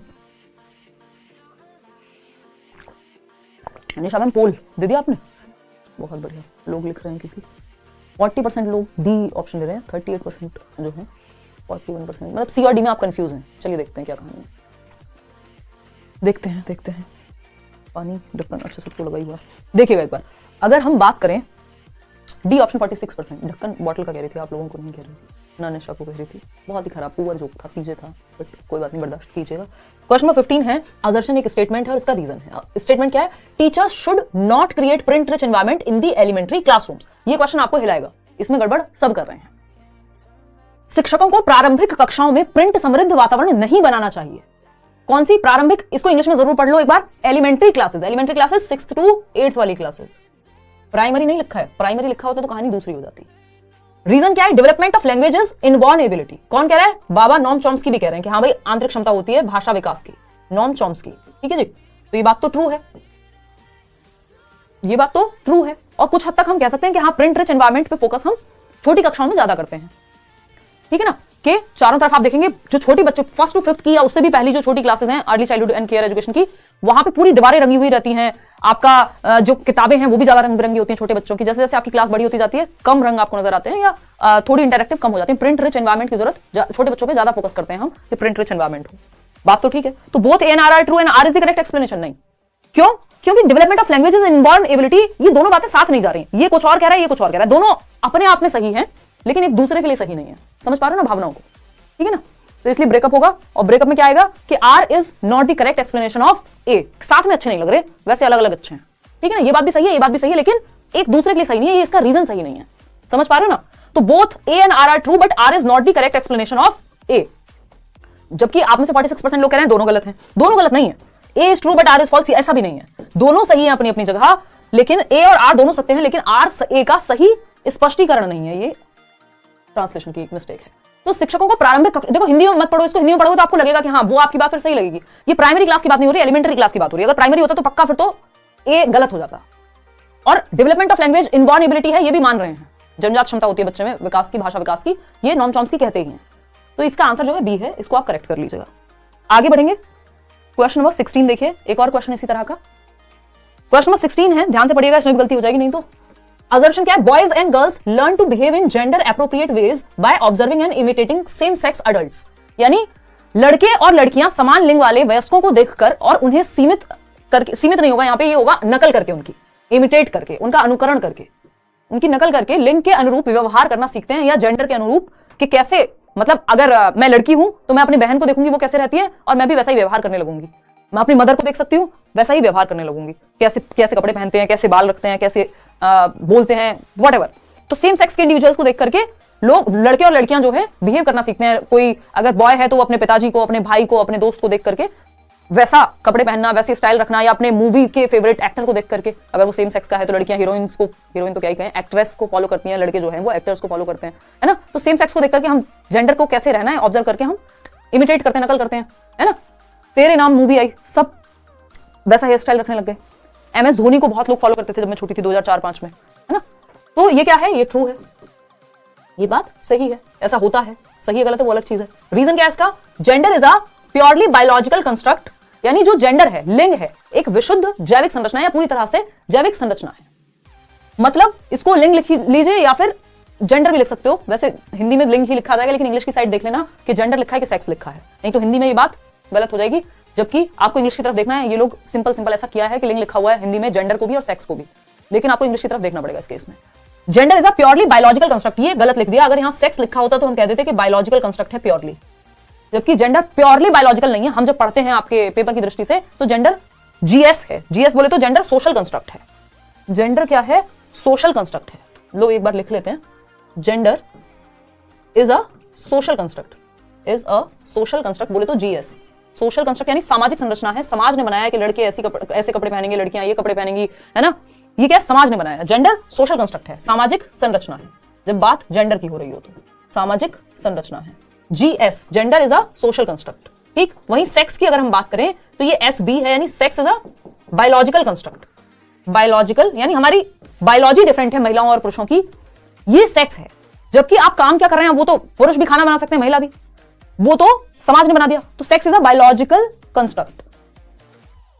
हालांकि अगर देखा जाए तो जो जेंडर है वो भी प्योर बायोलॉजिकल नहीं है, या प्योर अगर हम देखा जाए तो उसमें बायोलॉजी, सोशल एस्पेक्ट, आपका आइडेंटिफिकेशन आपको कैसा महसूस होता है, बहुत सारे तत्व हैं, लेकिन आपके पेपर के लिए सोशल कंस्ट्रक्ट तक ठीक है, वो ज्यादा डीप हो जाएगा जिसकी आवश्यकता आपको नहीं है। तो gender is a social construct और sex is a biological construct. SB, GS और SB, अगर GS से याद रख लोगे तो आपको अपने आप लग जाएगा कि GS मतलब जेंडर क्या है, सोशल है, तो इसका उल्टा क्या होगा, सेक्स, तो वो बायोलॉजिकल बन जाएगा। ठीक है, सिंपल फंडे हैं। तो यहाँ पे B जो R ऑप्शन है वो तो बिल्कुल गलत है, तो R इज फॉल्स। A सही है क्या? हाँ, A तो सही है, तो बोथ तो नहीं फॉल्स होंगे, बोथ नहीं होंगे true. A is true but R is false, C option is the right answer. A कौन दे रहा है यहाँ पे जवाब? कौन से सस्ते नशे भाई? ये 40% लोग A कह रहे हैं। कहाँ क्या पढ़ रहे हो भाई? देखो, लड़के और लड़कियां समान लिंग वाले वयस्कों को देखकर और उन्हें इमिटेट करके, नकल करके या उनका अनुकरण करके लिंग के अनुरूप व्यवहार करना सीखते हैं कि लड़कियां कैसे रहती हैं। मैंने अपने बहन से सीखा, अपनी मम्मी से सीखा, अपनी सहेली से सीखा, ऐसा होता है समाज में। ठीक है, तो ये तो ट्रू है बात, इसको फॉल्स कैसे कह देंगे हम? लेकिन लिंग एक विशुद्ध जैविक संरचना, ये कहना गलत होगा, क्योंकि आपको इंग्लिश में पढ़ना पड़ेगा जेंडर। जेंडर लिखा, अगर सेक्स लिखा होता तो ये सही हो जाता, तो इसका मतलब R तो गलत हो गया, तो A तो सही है लेकिन R गलत है, सच लिखा है उधर, ट्रांसलेशन देखो। आगे बढ़ते हैं क्वेश्चन नंबर 17 पे। इन लेव वाइगोस्कीज थियरी, फटाफट से बताइएगा। वाइगोस्की से भी इस बार क्वेश्चन, मतलब एक क्वेश्चन तो जरूरी आता है, एक क्वेश्चन, लेकिन अब जो है पिछले कई बार से 3 क्वेश्चन 4 क्वेश्चन ऐसे देने लग गए वाइगोस्की पे आज से। In Lev Vygotsky's theory, knowledge is constructed by the child and the adult dash the zone of proximal development. Lev Vygotsky के सिद्धांत में ज्ञान का निर्माण बच्चे और वयस्क डैश समीपस्थ विकास के क्षेत्र द्वारा किया जाता है। तो ZPD जिसको हम बोलते हैं जोन ऑफ प्रॉक्सिमल डेवलपमेंट, यानी वो दायरा जहां पे बच्चे का संभावित विकास संभव है। जैसे मैं और आप अभी मिलकर के डिस्कशन कर रहे हैं, आप सीटेट कर सकते हैं, ये आपके अंदर इस चीज का पोटेंशियल है, प्रॉक्सिमिटी है कि आपको अगर मदद मिल जाए तो आप सीटेट क्लियर कर लेंगे, 30 में से 30 ले आएंगे CDP में। लेकिन आप खुद से हो सकता है 15 सवाल सही कर पाते हो। अगर आप डेली क्लास अटेंड कर रहे हैं, हम समझ रहे हैं, या बहुत बुरी स्थिति थी आपकी 5 सवाल होते थे, आप बैच में हैं, डेली क्लास में पढ़ रहे हैं, तो वो 30 पे भी पहुंच जाएगा। कैसे? आपको एक मोर नॉलेजेबल अदर चाहिए जो आपसे ज्यादा जानता हो उस विषय में, आपको हेल्प चाहिए और गाइडेंस से आप पहुंच जाएंगे, आपके अंदर पोटेंशियल है। तो ये मोर नॉलेजेबल अदर जो है कहां हेल्प देगा आपको? ZPD के अंदर। तो विद इन ZPD हेल्प मिलती है, इस दायरे में मिलेगी हेल्प जिस दायरे में आपका सीखना संभव है। आपको साइंटिस्ट बना देगा कोई पढ़ा करके आज के समय में, इस उम्र में B.Ed करके, तो वो आपकी क्षमताओं से भी बाहर है और वो गाइडेंस के भी बाहर है। तो किसके भीतर? वयस्क, इसके अंदर एक तरह से, हिंदी में थोड़ा सा गड़बड़ है, लेकिन अडल्ट विद इन दी, ये जो अडल्ट है वो कहां देगा आपको हेल्प? वो देगा ZPD के अंदर, ZPD के बाहर नहीं। इसको हम वैसे समझेंगे, बीनीथ, अहेड, आउटसाइड नहीं, ZPD के अंदर। ये एक दायरा है जिसके अंदर आपको मदद मिलनी चाहिए। इसको ऐसे समझिएगा कि ये है आपका, ये एक चीज है जो आप खुद से कर सकते हैं, जिसको एक्चुअल डेवलपमेंट कह देते हैं, कई लोग ZAD कह देते हैं, बट वाइगोस्की ने नहीं कहा, बट ठीक है। लर्नर कैन डू, मैं कोशिश करती हूं कि मैं रिफ्रेन करूं अपने आप को बहुत ज्यादा एक्स्ट्रा चीजें आपको बताने से, जिससे कंफ्यूजन ना क्रिएट हो आपके दिमाग में। तो लर्नर कैन डू अनएडेड, मतलब बिना हेल्प के जो चीज बच्चा खुद से कर सकता है। तो यहां तो हेल्प की जरूरत ही नहीं है। हेल्प की जरूरत कहां होगी? इस दायरे में जहां वो गाइडेंस के साथ कुछ कर पाएगा। तो गाइडेंस कहां मिलेगी? विद इन दिस दायरा, या फिर जो भी आप इसको पेरिफेरी है ना, तो यहां पे आपको इस दायरे के अंदर जो आपके बस में है वहां हेल्प देनी है कि कुछ चीजें आप इंडिपेंडेंटली कर ले रहे हैं। और ये ZPD क्या है? ये डिफरेंस है दोनों के बीच का, जो आप खुद से कर सकते हैं और किसी की हेल्प से कर सकते हैं। तो इस बीच में ही आपको मदद दी जानी चाहिए। ये ऐसा दायरा जहां आप हेल्प से भी नहीं कर पाएंगे, तो इस दायरे के अंदर आपको हेल्प मिलेगी। ठीक है जी, चलिए आगे बढ़ते हैं नेक्स्ट क्वेश्चन पे। नेक्स्ट क्वेश्चन क्या है? क्वेश्चन नंबर है 18। ज्यादा ही स्लो चल रही है मुझे लग रहा है, नहीं ठीक तो चल रहा है, टाइम तो लगेगा यार। इस क्वेश्चन की प्रॉपर एक्सप्लेनेशन है और बड़े क्वेश्चन हैं, देखिएगा।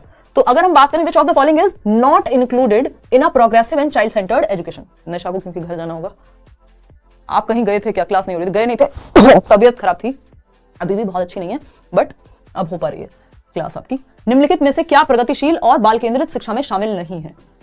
पेपर के टाइम पे मैं जनरली नहीं जाती हूँ कहीं, है ना। देखिएगा, तो use of digital technology and teaching learning materials, यानी डिजिटल प्रौद्योगिकी और शिक्षण अधिगम सामग्री का उपयोग चाइल्ड सेंटर्ड एजुकेशन में शामिल नहीं है। क्यों भाई? डिजिटल टेक्नोलॉजी का इस्तेमाल करिए, आप बच्चे को समझाने के लिए उसको सेंटर में रखिए, जिस भी टेक्नोलॉजी का इस्तेमाल करना है। तो ये तो हम हटा देंगे क्योंकि नॉट पूछा है हमसे। Emphasise learning from activities, experiences and playfulness, हाँ बच्चा एक्टिव रहेगा, यहाँ तो जहां बच्चा एक्टिव रहेगा वो तो चाइल्ड सेंटर्ड में आएगा, लेकिन हमसे नॉट पूछा है। Emphasise only on course completion with structured curriculum, यही गड़बड़ हो गई कि सारा ध्यान सिर्फ कोर्स कंप्लीट कराने पे है। ये सबसे खराब तरीका है कोर्स कंप्लीट, हालांकि ये सच है, बहुत हद तक ग्राउंड रियलिटी है हमारे देश में। ज्यादातर स्कूल्स की हालत जो है ऐसी होती है कि टीचर्स पता नहीं इतने प्रेशर में रहते हैं बस कोर्स कंप्लीट हो जाए, जबकि जो चाइल्ड सेंटर्ड एजुकेशन है, जो बाल केंद्रित शिक्षा, जो बच्चे के भले की बात करती है, वो कोर्स कंप्लीशन पे नहीं, बच्चे के दिमाग में गया कितना उस पर फोकस करेगी। ठीक है ना। तो एक्टिव पार्टिसिपेशन तो सही है, लेकिन यही गलत है, और जो गलत है वही सही है, क्योंकि पूछा ही गलत था, नॉट लिखा था। क्वेश्चन नंबर 19 देखिएगा, फटाफट से जवाब दीजिएगा। क्या कहता है भाई question number 19? Which of the following statements is correct about development? विकास के बारे में निम्नलिखित में से कौन सा कथन सही है? फटाक से जवाब दीजिए, फिर आगे बढ़ेंगे। निशा मैम को पानी नहीं पूछा आज आपने, मेरी दूसरी बॉटल उनके पास रखी है बिल्कुल, है ना, इसलिए नहीं पूछा। डेवलपमेंट इज यूनिफॉर्म, यानी विकास एक समान है बेसिकली, एक साथ ही लिखा होना चाहिए कि डेवलपमेंट यूनिफॉर्म होता है, यानी सब में एक तरीके से। डेवलपमेंट इज एंटायरली अनप्रिडिक्टेबल, ये कहना तो गलत होगा क्योंकि कुछ हद तक हम प्रिडिक्ट कर सकते हैं, अनुमान लगा सकते हैं। There are individual differences in development, हाँ बात तो सही है। Development proceeds from specific to general, जबकि उल्टा होता है, जीएस है, जनरल टू स्पेसिफिक है, सामान्य से विशिष्ट की ओर है। पहले बच्चा पूरे शरीर से रोता है, बाद में सिर्फ 2 आंसू, इस पेन को भी पकड़ेगा तो पूरे हथेली का प्रयोग करेगा, आज डिस्कस किया था ना शाम में, और बाद में सिर्फ 2 उंगलियों से, सॉरी 1 उंगली और 1 अंगूठी से पकड़ लेगा, स्पेसिफिक, जनरल टू स्पेसिफिक, सामान्य से विशिष्ट की ओर, ठीक है ना, जबकि स्पेसिफिक टू जनरल कुछ नहीं होता। डेवलपमेंट इज यूनिफॉर्म, अब यूनिफॉर्म किस बारे में, एक समान है, एक समान कैसे हो सकता है, स्टेजेस एक समान है, लेकिन हम ये नहीं कह सकते डेवलपमेंट में इंडिविजुअल डिफरेंसेस होते हैं, यूनिफॉर्म का मतलब हो गया सबके लिए एक जैसा, तो स्टेजेस यूनिफॉर्म हो सकती है, डेवलपमेंट एक जैसा नहीं हो सकता। बेस्ट ऑप्शन है C, there are individual differences in development, विकास में व्यक्तिगत विभिन्नताएं शामिल होती हैं, कोई भी 2 लोग पूरी तरह से सेम नहीं होते, यूनिक होते हैं, हर बच्चा सेम तरीके से नहीं सीखेगा, ठीक है ना। आगे बढ़ें, क्वेश्चन नंबर 20 देखिएगा, अगेन आपका फेवरेट सवाल, क्या कहता है भाई, ये मैं बाद में डाले हैं ये वाले क्वेश्चन ताकि आप घबरा ना जाएं। असर्शन क्या है, provision of mid day meals in schools can ensure better nutritional health of the students, स्कूलों में मध्याह्न भोजन का प्रावधान छात्रों के बेहतर पोषण स्वास्थ्य को सुनिश्चित कर सकता है। यानी जो हम दोपहर में खाना दे रहे हैं, मिड डे मील की शुरुआत 1995 में हुई थी, जो मिड डे मील प्रोवाइड कर रही है सरकार कि भाई आपको गवर्नमेंट स्कूल्स में मिलता है कि आपको खाना मिलेगा ताकि बच्चे की न्यूट्रिशनल हेल्थ, क्योंकि बहुत सारे बच्चे ऐसे परिवारों से या ऐसी आर्थिक स्थिति से आते हैं कि ठीक से भरपेट खाना भी नहीं मिल पा रहा, और एक तो रीजन ये है कि न्यूट्रिशनल हेल्थ अच्छी रहे, दूसरा मिड डे मील से अटेंडेंस भी बेटर रहती है, बच्चे इस बहाने स्कूल आते हैं क्योंकि खाना मिलेगा, ठीक है ना। तो अगर आपके, वो कहा जाता है ना, भूखे भजन ना हो गोपाला, ले लो अपनी कंठी वाला, मतलब ईश्वर का भी भजन नहीं कर सकते आप यदि पेट में खाना नहीं है तो, ठीक है ना। ज्ञान की बातें अच्छी लगती हैं जब पेट में रोटी हो, तो वही एक यहाँ पे ये बेसिकली कहां से आ रहा है, ये अब्राहम मैस्लो की हायरार्की ऑफ नीड्स है जो हम मोटिवेशन वाले चैप्टर में पढ़ते हैं, है ना, कि अगर फिजिकल नीड्स या फिजियोलॉजिकल नीड्स हमारी पूरी नहीं है, शारीरिक आवश्यकताएं, सर्वाइवल नीड्स जिनके बिना चलेगा नहीं, वो पूरी नहीं है, तो हम ज्ञान की बातें कहां से करेंगे, है ना। तो ये बात तो सही है कि न्यूट्रिशनल हेल्थ बेटर रहे बच्चों की, इसलिए मिड डे मील का प्रोविजन है, सही है। एनवायरमेंटल फैक्टर्स, और जब हम बात भी कर रहे हैं, दिमाग, शरीर ठीक नहीं होगा, दिमाग कहां से ठीक चलेगा, सारे types of development interrelated है। Environmental factors do not play any role in shaping an individual since growth is determined only by heredity, कि ग्रोथ तो सिर्फ हेरिडिटी से होती है, जबकि आपको पता है हेरिडिटी और एनवायरमेंट दोनों से होती है, और एनवायरमेंट का प्रभाव पड़ेगा, ये कह रहे हैं एनवायरमेंट का कोई प्रभाव नहीं है, भाई कौन से नशे हैं भाई, गलत है ये तो बात, ठीक है ना। तो ट्रू है ये, लेकिन फॉल्स है ये, क्या कह रहे हो सस्ते A is true but R is false, ये बात एकदम सही है, तो सी ऑप्शन आप लोग भी सही जवाब दे रहे हैं, 81% लोग। चलिए आगे बढ़ते हैं, क्वेश्चन नंबर है 21, Sunita exhibits repetitive motor actions and had difficulty making friends though she had ability for excellent attention to detail. The attention to detail मतलब अच्छी है, these are typical identifying characteristics of, यानी सुनीता एक बच्ची है जो दोहराव करती है, बार-बार रेपिटेटिव मोटर एक्शंस होते हैं, बार-बार कोई चीज रिपीट करना, स्टीरियोटिपिकल एक्शंस कहते हैं उनको, ये पहला ही संकेत है किसका, ऑटिज्म का, कि रेपिटेटिव एक्शंस हो रहे हैं, ठीक है ना। डिफिकल्टी है दोस्त बनाने में, यानी सोशल इंटरेक्शन इनका अच्छा नहीं होता, समाज में अच्छे से अच्छा महसूस नहीं करते ग्रुप में, तो ये भी ऑटिस्टिक बच्चे का ही लक्षण है। अटेंशन अच्छी है, मतलब ये इंटेलिजेंट होते हैं, ऐसा नहीं है कि ऑटिस्टिक बच्चा है तो वो सीख नहीं पाएगा या अटेंशन खराब, वो एडीएचडी में होती है अटेंशन की ज्यादा दिक्कत, ठीक है ना, जो attention deficit hyper activity disorder है। डिस्ग्राफिया में लिखने से संबंधित दिक्कत होगी, है ना। डिसलेक्सिया में पढ़ने से संबंधित दिक्कत होगी। ऑटिज्म स्वालीनता है इसका सही जवाब। आपने माय नेम इज खान देखी होगी, आई थिंक इसी तरह का कोई तो डिसऑर्डर था उनको कि आप बार बार वो सेम चीज रिपीट करने लगते थे, या सोशली जो है ऑकवर्ड हो जाते हैं बच्चे, ज्यादा आसपास सराउंडिंग में अगर चेंज आ जाए, रूम में भी बहुत ज्यादा चेंजेस इनको पसंद नहीं है, ठीक है ना। तो स्वालीनता यानी ऑटिज्म है। अटेंशन डेफिसिट हाइपर एक्टिविटी में बच्चा ओवर एक्टिव होता है, इंपल्सिव होता है, A option is the right answer, और अटेंशन उसका लो होता है, जबकि अटेंशन यहाँ बच्चे का ठीक है। आगे बढ़ेंगे, क्वेश्चन नंबर 22 देखिएगा फटाफट से, क्या कहता है ये सवाल, which of the following is an example of assistive technology to aid hearing, यानी निम्नलिखित में से कौन सुनने में सहायता के लिए सहायक तकनीक का उदाहरण है। यानी यदि हियरिंग इंपेयरमेंट वाला बच्चा आपकी क्लास में है तो कौन सा जो है वो हियरिंग इंपेयर्ड बच्चे के लिए असिस्टिव टेक्नोलॉजी होगी। असिस्टिव मतलब आपने सुना होगा ना, असिस्टेंट, पर्सनल असिस्टेंट या गूगल असिस्टेंट भी एक चीज है कि आप, या सिरी की अगर हम बात करें तो गूगल असिस्टेंट को कह देंगे ओके गूगल फलानी चीज चला दो, क्या गाना चला दो, निशा का बर्थडे बता दो, है ना, या व्हाटएवर, तो ओके गूगल अलार्म लगा दो। तो ये क्या असिस्टिव टेक्नोलॉजी होगी हमारे लिए, कि असिस्टिव मतलब जो असिस्ट करे, हमें हेल्प कर दे। तो हियरिंग इंपेयर्ड बच्चे के लिए जिसको सुनने में दिक्कत है, या हियरिंग के लिए, सुनने के लिए असिस्टिव टेक्नोलॉजी का उदाहरण कौन सा होगा जो सुनने में मदद करे, सहायता करे। सी ऑप्शन ज्यादातर लोग सही जवाब दे रहे हैं, 81% लोग, बहुत बढ़िया। ब्रेल सिस्टम होता है किसके लिए, जिस बच्चे को देखने में दिक्कत होगी, विजुअली इंपेयर्ड बच्चे के लिए, कि वो टच एंड फील करके पढ़ लेगा। वॉकिंग स्टिक भी विजुअली इंपेयर्ड बच्चे के लिए होगी, जिससे कि वो डायरेक्शंस को, आपने देखा होगा ना, मूवीज में भी दिखाते हैं, वैसे भी देखा होगा, जिनको देखने में दिक्कत होती है, बिल्कुल ब्लाइंड है, तो उनको क्या है, वो स्टिक का इस्तेमाल करके आइडिया लगा पाते हैं सरफेस का। ठीक, आई ग्लासेस आपके आई साइट के करेक्शन के लिए है, कि अगर आपका नंबर कम या ज्यादा है तो आप आई ग्लासेस का यूज करते हैं, करेक्ट की जा सकती है, तो ये भी विजुअली इंपेयर्ड के लिए ही काम आएगा। लेकिन ध्वनि विस्तारक की अगर हम बात कर रहे हैं या साउंड एम्पलीफायर की, आपने देखा होगा कान के पीछे या कान के अंदर मशीन लगी होती है ना, कान में मशीन बुढ़ापे में भी लग जाती है धीरे धीरे लोगों को, क्योंकि समय के साथ हियरिंग की पावर कम हो जाती है कई बार, तो वो मशीन एम्पलीफाई करती है कि अगर मैं मान लीजिए एक सर्टेन फ्रीक्वेंसी पे बोल रही हूँ तो वो बढ़ा करके कान में जाएगी। अम्मा मतलब दादी या नानी जो भी या कोई और बूढ़ा व्यक्ति है अगर, तो आपने देखा होगा कहीं ना कहीं, या वो बच्चा जिसको सुनने में तकलीफ है तो उसके कान में आवाज थोड़ी सी बढ़ करके जाएगी, एम्पलीफाई होगी, तो उसको बेहतर से सुन पाएगी, क्योंकि उसकी जो हियरिंग एबिलिटी है वो कम है नॉर्मल से। तो साउंड एम्पलीफायर हियरिंग इंपेयर्ड बच्चे के लिए हेल्पफुल होगा। आगे बढ़ेंगे क्वेश्चन नंबर 23। देखिएगा क्वेश्चन नंबर 23 क्या कहता है भाई, which of the following are important characteristics of creativity. रचनात्मकता के महत्वपूर्ण विशेषताएं पूछे, ये तो सिंपल सा सवाल है कि रचनात्मकता मतलब कुछ नया करना। डाइवर्जेंट थिंकिंग, हाँ डाइवर्जेंट थिंकिंग होता है दिशाओं में सोचना, डिफरेंट सॉल्यूशंस या ऑप्शंस सोच पाना। ओरिजिनलिटी मतलब मौलिक सोचना, कॉपी नहीं करना किसी को। फ्लेक्सिबिलिटी है आपकी, जैसे मैंने कितने सारे निमोनिक आपको ओरिजिनल दिए हुए हैं, है ना, जैसे FFOE, इवन मैं देखती हूँ अब तो कुछ लोकल पब्लिकेशंस हैं जो SPCF पियाजे का बताया हुआ है आपको, 4 स्टेजेस होती हैं, है ना, और पता नहीं कितनी चीजें हैं जो मैंने खुद से ही आपके सामने, हम लोग जब डिस्कशन करते हैं तो मेरा वो टीचिंग का स्टाइल है कि आप चीजें याद रख पाएं। तो ये इतने शॉर्ट फॉर्म्स हैं, इतने निमोनिक्स हैं जो मैं सालों साल से बताते आ रही हूँ। तो अब तो चैनल्स पे तो अपने अपने या बहुत सारे टीचर्स हैं जो उसको यूज करते हैं। कई लोग क्लियरली इसमें क्रेडिट देते हैं, कई लोग उनको लगता है कि ये तो हमारा ही है ना, और कई किताबों में इवन वो चीज छप के आने लगी है, मैंने देखा कुछ लोकल बुक्स में। लेकिन ये चीज ओरिजिनली मैंने और आपने मिलकर के बनाई है चैनल पे। अगर आप पिछले 7 सालों में देखेंगे तो पुराने वीडियोस में भी आपको इतने सारे निमोनिक्स मिल जाएंगे। ये मेरा तरीका है पढ़ाने का कि मुझे मजा आता है शॉर्ट फॉर्म्स से, आपको चीजें याद रहती हैं पेपर में, ठीक है ना। तो हर एक टीचर का अपना एक स्टाइल होता है, तो वो ओरिजिनलिटी हो गई उस आइडिया में। निमोनिक तो एक बेसिक फंडा भी है। तो अगर हम बात करें फ्लेक्सिबिलिटी की, तो फ्लेक्सिबिलिटी होती है लचीलापन, है ना, कि मल्टीपल आइडियाज आ रहे हैं, एक काम नहीं कर रहा दूसरा करेगा। कन्वर्जेंट थिंकिंग क्रिएटिविटी के जस्ट ऑपोजिट है। तो शुरुआत के 3 तो ठीक है, first second third, A option is the right answer. Convergent और डाइवर्जेंट थिंकिंग पे कभी और चर्चा करेंगे। कन्वर्जेंट थिंकिंग होती है कि आप जैसे इस क्वेश्चन को सॉल्व करने के लिए आपने अभिसारी सोच का इस्तेमाल किया है कन्वर्जेंट थिंकिंग का, कि 4 ऑप्शन से एक सही उत्तर पे आपको आना है, यानी ऑप्शन से एक सही पे आना, वो है convergent thinking. Decision making intelligence का ही पार्ट है, जेपी गिलफर्ड ने दोनों दिए थे, डाइवर्जेंट और कन्वर्जेंट।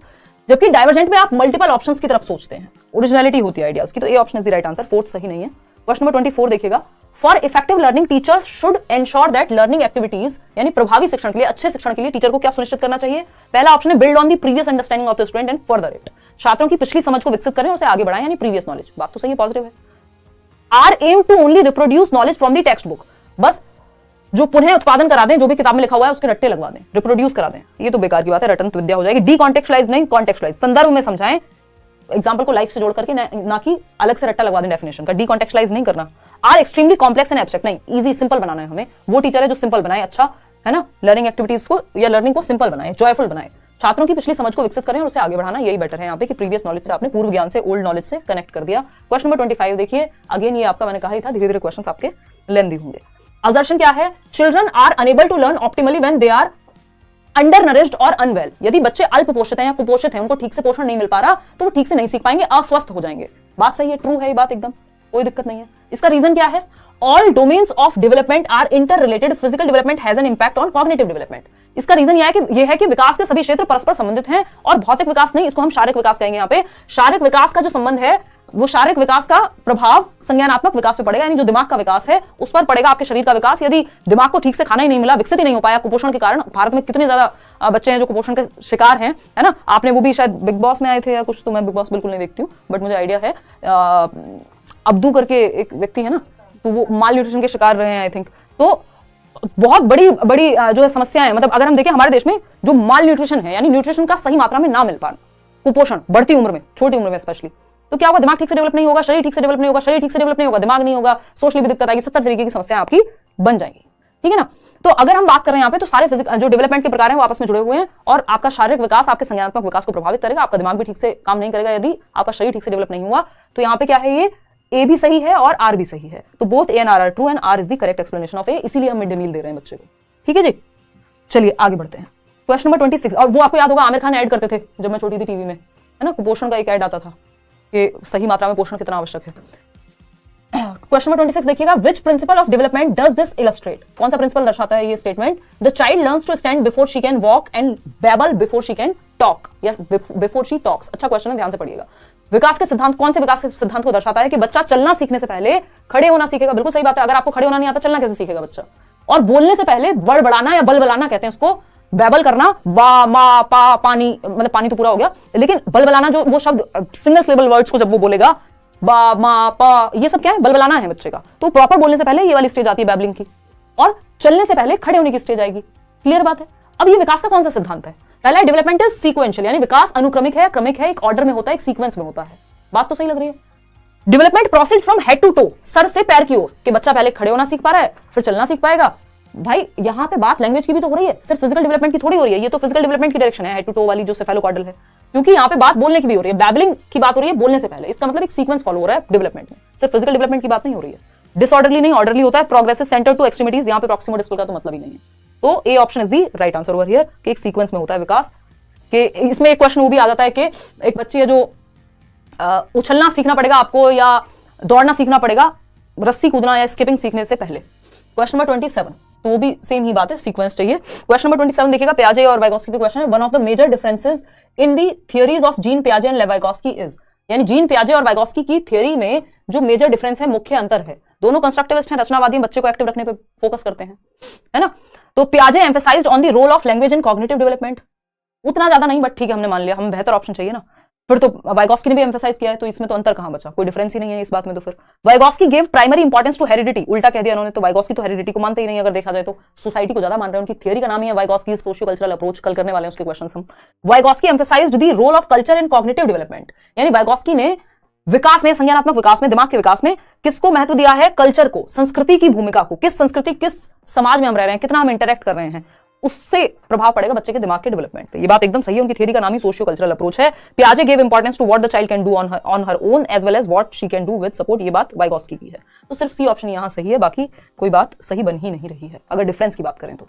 क्वेश्चन नंबर 28 देखिएगा, फटाफट से सॉल्व कीजिए। Carol Gilligan critiqued Lawrence Kohlberg's theory of moral development by arguing that man have morality of dash while women have morality of dash, यानी कि कैरल ग्लिगन जो कि कोहलबर्ग की स्टूडेंट थी, उन्होंने क्रिटिसाइज किया कोहलबर्ग के नैतिक विकास के सिद्धांत को, यानी मॉरल डेवलपमेंट की थियरी, सही और गलत। एक क्वेश्चन जरूर आता है इस बार, 2 या 3 आए हुए हैं, 2 क्वेश्चन आए हुए हैं कोहलबर्ग पे, ठीक है ना, कि जो मैन की मॉरलिटी है वो कैसी है, जस्टिस आधारित है, ऐसा कोहलबर्ग कहते हैं। और इसी बात पे क्रिटिसाइज किया है इन्होंने, किसने? कैरल ग्लिगन ने, जो कि एक महिला है, अभी भी है, कि ये बात सही नहीं है कि आप इंफीरियर दिखा रहे हैं कहीं ना कहीं, या आप कह रहे हैं कि रैशनल ज्यादा होते हैं मेल्स अपने उसमें डिसीजन मेकिंग में या मॉरलिटी में, जबकि महिलाओं की जो मॉरलिटी है वो केयर बेस्ड ज्यादा होती है, वो केयर को भी ध्यान में रखती हैं, ठीक है ना, इमोशंस कह लीजिए, तो केयर बेस्ड होगी जो महिलाओं की। तो जस्टिस और केयर यहाँ पे सही उत्तर होगा, है ना, आगे पीछे नहीं कर देना इसको। पुरुषों में जस्टिस यानी न्याय कह लीजिए, ज्यादा लॉजिकल वाली बात और ये सब, हालांकि क्रिटिसिज्म में ये कोई यहाँ पे ऐसा नहीं है इस चीज को बहुत प्रेस किया जा रहा हो, और जो देखभाल कह लीजिए या केयर, वो यहाँ पे महिलाओं के केस में।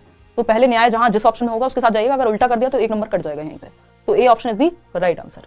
आगे बढ़ेंगे, कोहलबर्ग की थ्योरी करेंगे। क्वेश्चन नंबर 29 देखिएगा, सेकंड लास्ट क्वेश्चन है आज के लिए। क्या कहता है भाई ये, विच, बहुत अच्छा क्वेश्चन है, इस बार भी क्वेश्चन कई सारे आए हुए हैं क्रिटिकल थिंकिंग पे, उसी पे बेस्ड है ये। Which of the following questions test higher order thinking skills, जिसको हम हॉट्स कहते हैं। हॉट्स होते हैं जिसमें दिमाग ज्यादा इस्तेमाल होगा आपका, such as analysis and evaluation. तो कौन सा प्रश्न विश्लेषण और मूल्यांकन जैसे उच्च स्तरीय सोच या चिंतन कौशल का परीक्षण करता है? पहला ऑप्शन है आपके सामने, what differences do you find between private and public health services in your area and why, यानी आप अपने क्षेत्र में निजी और सार्वजनिक स्वास्थ्य सेवाओं के बीच क्या अंतर पाते हैं और ऐसा क्यों है, यानी प्राइवेट हॉस्पिटल और गवर्नमेंट हॉस्पिटल के बीच जो सुविधाओं का अंतर है वो क्या अंतर है और ऐसा क्यों है, आखिर जो भी अगर प्राइवेट अच्छा है या गवर्नमेंट अच्छा है या बुरा है तो वो क्यों है और क्या अंतर है। इसमें बच्चे को एनालाइज करना पड़ेगा, दोनों चीजों के बीच में विश्लेषण करना पड़ेगा, प्राइवेट में क्या है, गवर्नमेंट में क्या है, कौन सा अच्छा है, क्या रीजन हो सकते हैं, और फिर इवैल्यूएट करना पड़ेगा, जज करना पड़ेगा। इवैल्यूएशन में आता है ना जजमेंट, आपको जज करना पड़ेगा कि कौन सा सही है, कौन सा बेहतर है। तो एनालिसिस भी यूज हो रहा है और इवैल्यूएशन भी, यानी क्रिटिकल थिंकिंग कहीं ना कहीं यहाँ आ रही है, क्योंकि आपको सारे रीजंस जानने पड़ेंगे और उसके बेसिस पे, एविडेंस के बेसिस पे आप क्या करेंगे। इसी क्वेश्चन में अगर क्रिटिकल थिंकिंग लिख दिया होता तब भी आंसर यही होता, इस बार क्वेश्चन आया हुआ है ना। तो आप अपने क्षेत्र में निजी और सार्वजनिक स्वास्थ्य सेवाओं के बीच का क्या अंतर है और क्यों है। What does the civil right act state, तो ये तो सिंपल, इसमें एनालिसिस की जरूरत ही नहीं है, ये तो क्या नॉलेज बेस्ड क्वेश्चन है कि आपको याद होगा तो आप बता देंगे, नहीं तो नहीं। ये आपकी जो ब्लूम टैक्सोनॉमी है उससे क्वेश्चन है, लेकिन क्रिटिकल थिंकिंग भी, क्योंकि वो एनालिसिस सिंथेसिस इवैल्यूएशन बेस्ड होती है, इसलिए दोनों तरफ पूछा जा सकता है। How many states are there, 1 minute में बता दोगे 28 और 8, है ना, कि भाई 28 स्टेट्स हैं और 28 आपकी यूनियन टेरिटरीज हैं। तो ये क्या हुआ, ये तो रिकॉल बेस्ड है, इसमें कौन सा एनालिसिस लग गया आपका, कौन सी हायर मेंटल एबिलिटीज लग गई दिमाग की। How are the members of legislative assembly elected, वो भी एक प्रोसेस है जो आपके दिमाग में आपको पता होगा तो आप बता देंगे, ठीक है ना। तो इसमें भी कोई ऐसा नहीं है कि हायर ऑर्डर थिंकिंग लग गई हो। इन्होंने कहा एनालिसिस एंड इवैल्यूएशन जहां यूज हुआ हो। अगर हम ब्लूम टैक्सोनॉमी की बात करें तो हमें पता है कि वो 6 लेवल्स की बात करते हैं, नॉलेज यानी जहां पे सिर्फ आपको चीजें याद रखनी होनी चाहिए, डेफिनेशन है, कोई रिकॉल बेस्ड चीजें हैं, है ना, पूछा जाए भारत की राजधानी तो आपका नॉलेज बेस्ड हो जाएगा। फिर कॉम्प्रिहेंशन, कोई चीज आपको समझनी है अगर, है ना, समझ के लेवल पे कोई चीज समझ आ गई। फिर हम कहते हैं एप्लीकेशन, 2 दूनी 4 होते हैं, इसको आप दुकान पे जाके कोई सामान ले आए तो ये एप्लीकेशन हो गया, ठीक है। फिर आता है एनालिसिस, कि अब आप विश्लेषण कर पाए दो चीजों में क्या अंतर है, उसके बीच की चीजों को डीप में देख पाए, एनालाइज कर पाए। फिर आता है आपका सिंथेसिस, यानी अपने मन से कुछ नया क्रिएट भी कर पाए, जोड़ पाए चीजों को। एनालिसिस में तोड़ते हैं हम कि फेल हुए तो क्यों हुए, किस सब्जेक्ट में नंबर कम आए, ये एनालिसिस है, क्यों आए वो एनालिसिस है। सिंथेसिस कुछ नया क्रिएट करना, कोई किताब लिख दी आपने। फिर है आपका इवैल्यूएशन, ये पुरानी टेक्सोनॉमी है, ब्लूम की टेक्सोनॉमी है ये, है ना, ब्लूम्स टेक्सोनॉमी, यूट्यूब पे कराया भी हुआ है, बट ये ज्यादा डीप में तो नहीं आता, आपको बेसिक पता होना चाहिए। ये ब्लूम टेक्सोनॉमी का भी एक कॉग्निटिव एस्पेक्ट है, ठीक है ना। तो अगर हम देखें यहाँ पे तो सिंथेसिस आज की डेट में सबसे ऊपर है, जिसको क्रिएटिंग कह दिया गया है, और इवैल्यूएशन उसके नीचे है। इवैल्यूएशन में हम जजमेंट क्रिएट करते हैं कि कितने नंबर आए, क्यों आए, क्या इसका रीजन है, ठीक है ना। तो इनको, ये जो ऊपर के 3 हैं जिनको हम एनालिसिस, सिंथेसिस और इवैल्यूएशन कहते हैं, इनको हॉट्स कहा जाता है, हायर ऑर्डर थिंकिंग स्किल्स, जिसमें ज्यादा दिमाग इस्तेमाल में लाया जाएगा बच्चे का। जो गिफ्टेड बच्चे होते हैं उनको इस तरह के क्वेश्चंस हम देते हैं करने को जिसमें ज्यादा दिमाग का इस्तेमाल हो। वहीं लोअर ऑर्डर थिंकिंग स्किल्स, इन नीचे के 4 को कहा जाता है, सॉरी नीचे के 3 को कहा जाता है, ऊपर वाले जो 4 हैं ये हायर में आएंगे, और नॉलेज, कॉम्प्रिहेंशन और एप्लीकेशन ये आपका लोअर ऑर्डर थिंकिंग स्किल्स में आएंगे। तो ये जानना जरूरी है कि हॉट्स क्या होते हैं और लॉट्स क्या होते हैं। चलिए खैर आगे बढ़ते हैं, लास्ट क्वेश्चन पे आज के लिए, आसान सा सवाल आखिरी में आपके लिए रखा है। आखिर में देखिएगा, क्वेश्चन नंबर 30 है, कितने नंबर आपके आए, कितने क्वेश्चन सही हुए वो भी बताइएगा अंत में। लेव वाइगोस्की बिलीव्ड दैट डेवलपमेंट, यानी वाइगोस्की का मानना था कि विकास एक डिसकंटिन्यूअस प्रोसेस है, यानी असतत है, अनिरंतर है। Is an unfolding of genetic programming, देखिए जेनेटिक्स का, हेरिडिटी की बात वाइगोस्की नहीं करते, वो एनवायरमेंट की बात ज्यादा करते हैं, सोसाइटी की, कल्चर की बात ज्यादा करते हैं। Results from directly from maturation, और मैचुरेशन कहां से आता है, हेरिडिटी से। तो अगेन ये तो ऐसी बात हो गई कि वाइगोस्की हेरिडिटी पे ज्यादा फोकस कर रहे हो, ऐसा नहीं है। ये बात पियाजे कहेंगे, ये बात भी पियाजे कहेंगे। Results directly from social interaction, ये बात एकदम सही है कि इनका मानना है कि जो संज्ञानात्मक विकास है, जो आपका डेवलपमेंट है, वो समाज के साथ इंटरेक्ट करने में, जो आप बड़ों के साथ कोई काम सीख रहे हैं, इंटरेक्ट कर रहे हैं, चर्चा कर रहे हैं, तो सोशल इंटरेक्शन से या सोसाइटी और कल्चर के साथ घुलने मिलने से विकास होता है, ठीक है ना। इस डिसकंटिन्यूअस नहीं हो सकता, क्योंकि इनके अनुसार विकास कॉन्टिन्यूअस है, इन्होंने कोई स्टेज नहीं दी डेवलपमेंट की, एज को ये ज्यादा महत्व देते नहीं है, किसी भी एज में कुछ भी आप सीख जाएंगे। तो कॉन्टिन्यूअस है विकास वाइगोस्की के अकॉर्डिंग, लेकिन डिसकंटिन्यूअस अगर पूछा जाता तो यहाँ पे पियाजे होना चाहिए था, क्योंकि उन्होंने स्टेजेस में बांट दिया है, ठीक है ना।